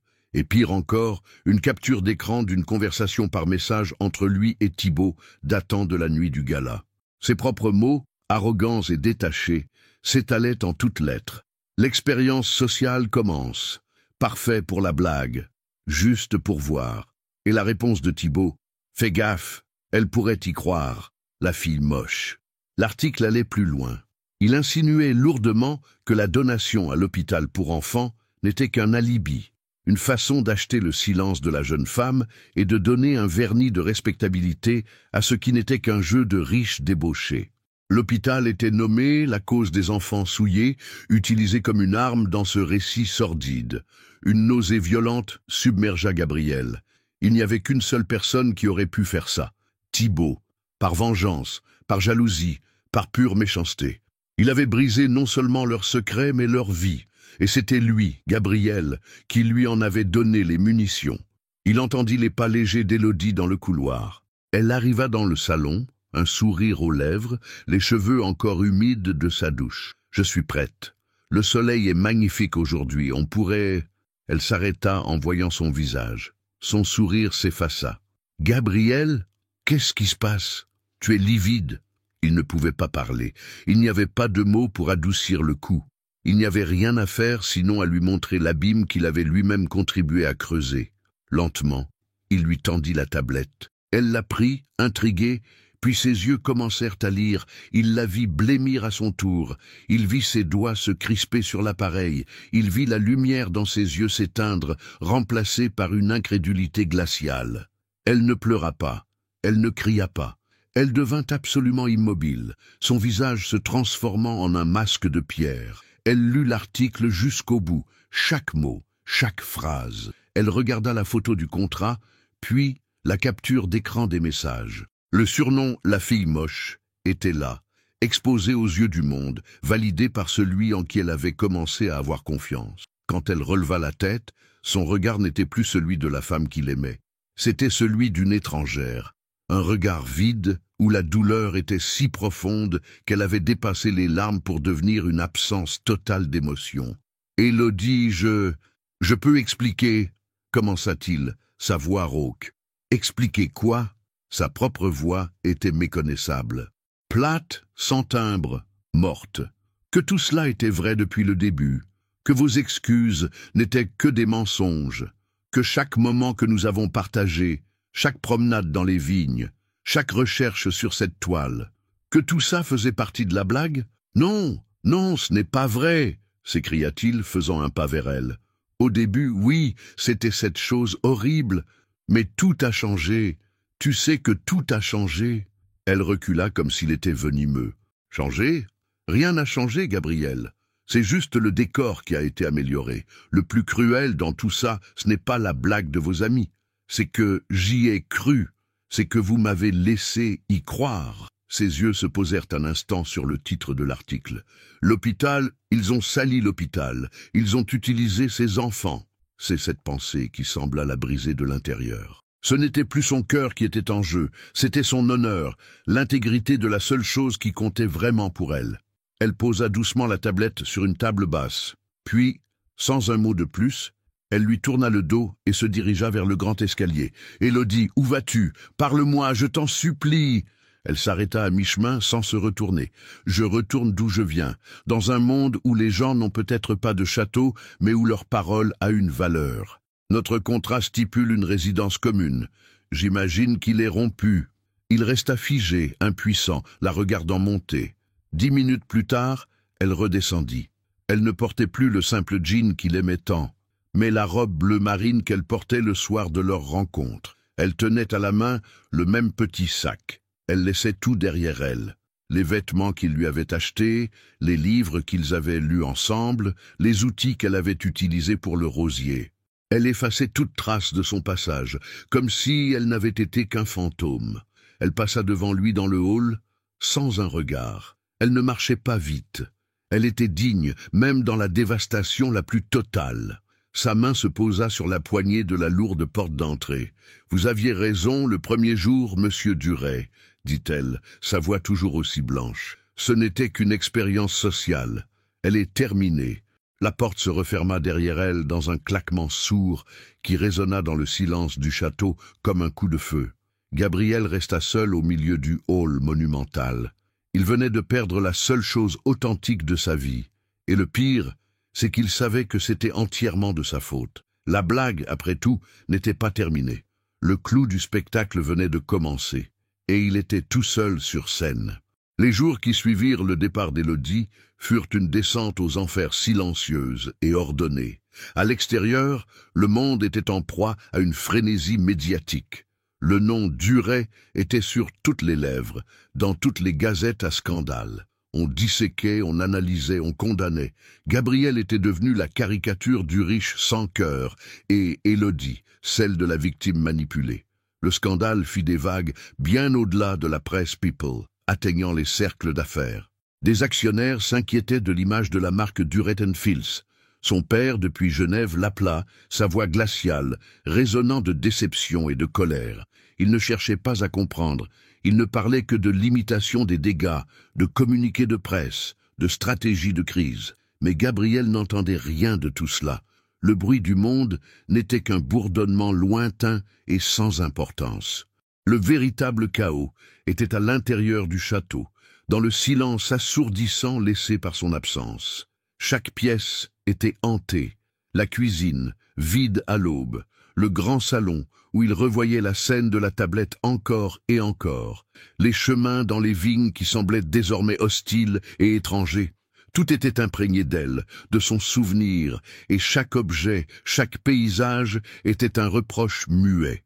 La douleur la plus vive se trouvait dans l'orangerie. Il y entra une seule fois, le lendemain de son départ. Tout était en ordre, propre, comme si elle venait juste de s'absenter pour quelques minutes. Les pinceaux étaient nettoyés, rangés, les pigments fermés. Mais sur le chevalet, la dame au rosier se tenait presque achevée. Il ne manquait que quelques touches finales sur l'arrière-plan. Le visage de Clémence de Brignac, rendu à sa splendeur originelle, le fixait avec une mélancolie qui lui paraissait accusatrice. Élodie avait abandonné la quête de sa vie, la réhabilitation de son père à cause de lui. Cette pensée était plus insupportable que la perte de sa propre réputation. Il referma la porte de l'atelier et n'y retourna plus. Pendant une semaine, il fut un automate. Il engagea une équipe de communicants qui géra la crise, publiant un communiqué laconique et refusant toute interview. Il vira le montant total des 2 millions d'euros sur le compte de l'hôpital, joignant une lettre d'excuse personnelle à la direction, espérant au moins réparer ce tort. Il essaya de joindre Élodie, mais son numéro n'était plus en service. Il engagea un détective privé qui lui apprit 2 jours plus tard qu'elle était retournée à Angoulême.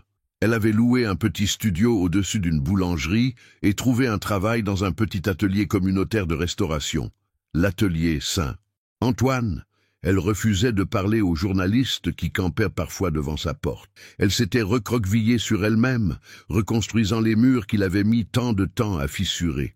Alors que les semaines passaient, une chose devenait de plus en plus claire pour Gabriel. Il ne se souciait plus du nom Duret, de l'héritage, du scandale, de l'argent. Toutes ces choses qui avaient défini son existence lui paraissaient maintenant creuses, dénuées de sens. Perdre Élodie ne lui avait pas seulement brisé le cœur, cela lui avait montré qui il était vraiment sans elle, une coquille vide, aussi opulente et sans vie que les pièces de son château. Il réalisa qu'il n'avait qu'une seule chose à faire, pas la reconquérir. Il savait que c'était impossible. La confiance, une fois brisée à ce point, ne se répare pas comme une toile. Il devait au moins tenter de se racheter, pas à ses yeux, mais aux siens propres. Il devait faire la seule chose qu'elle respecterait, un acte désintéressé. Il convoqua Maître Dubois et l'expert en art parisien.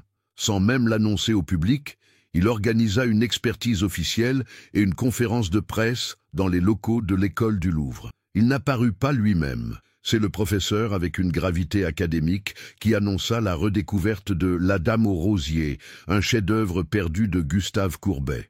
Il détailla le travail de recherche exceptionnel, présentant les preuves de la correspondance. Et à chaque phrase, il attribuait l'entière découverte et la restauration magistrale à une seule personne, Élodie Marchal, fille du regretté et talentueux Jean-Jacques Marchal, lui rendant au passage un hommage posthume. Le nom Duret ne fut mentionné que comme celui du propriétaire actuel de la toile. Le monde de l'art s'enflamma. Le scandale People fut immédiatement éclipsé par cette nouvelle d'une importance culturelle majeure. Élodie Marchal, la fille moche, devint du jour au lendemain une restauratrice de génie.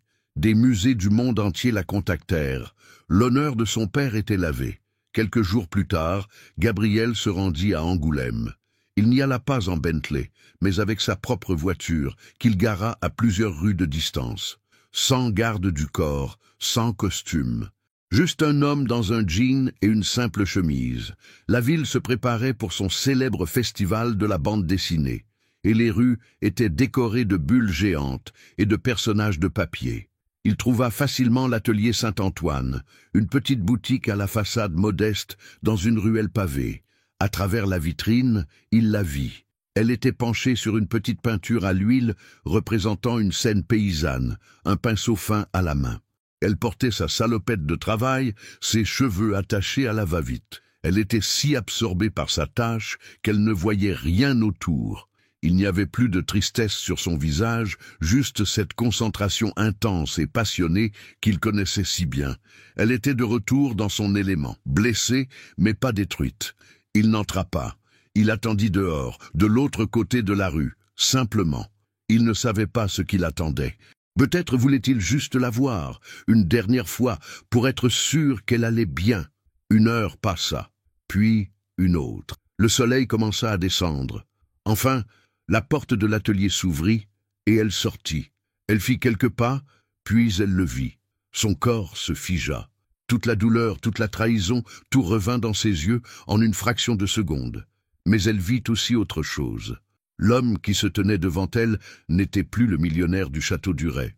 Il n'y avait plus aucune trace d'arrogance, de lassitude ou de pouvoir en lui. Il n'y avait qu'une vulnérabilité immense, une tristesse infinie. C'était juste un homme. Il ne dit rien. Il n'essaya pas de s'excuser, de plaider sa cause. Il la laissa lire sur son visage tout ce qu'il ne pouvait pas dire. Le silence s'étira entre eux, traversé par les bruits joyeux de la ville. Elle ne lui sourit pas. Elle ne courut pas dans ses bras. La blessure était trop profonde pour ça. Mais elle ne lui tourna pas le dos non plus. Elle ne le chassa pas.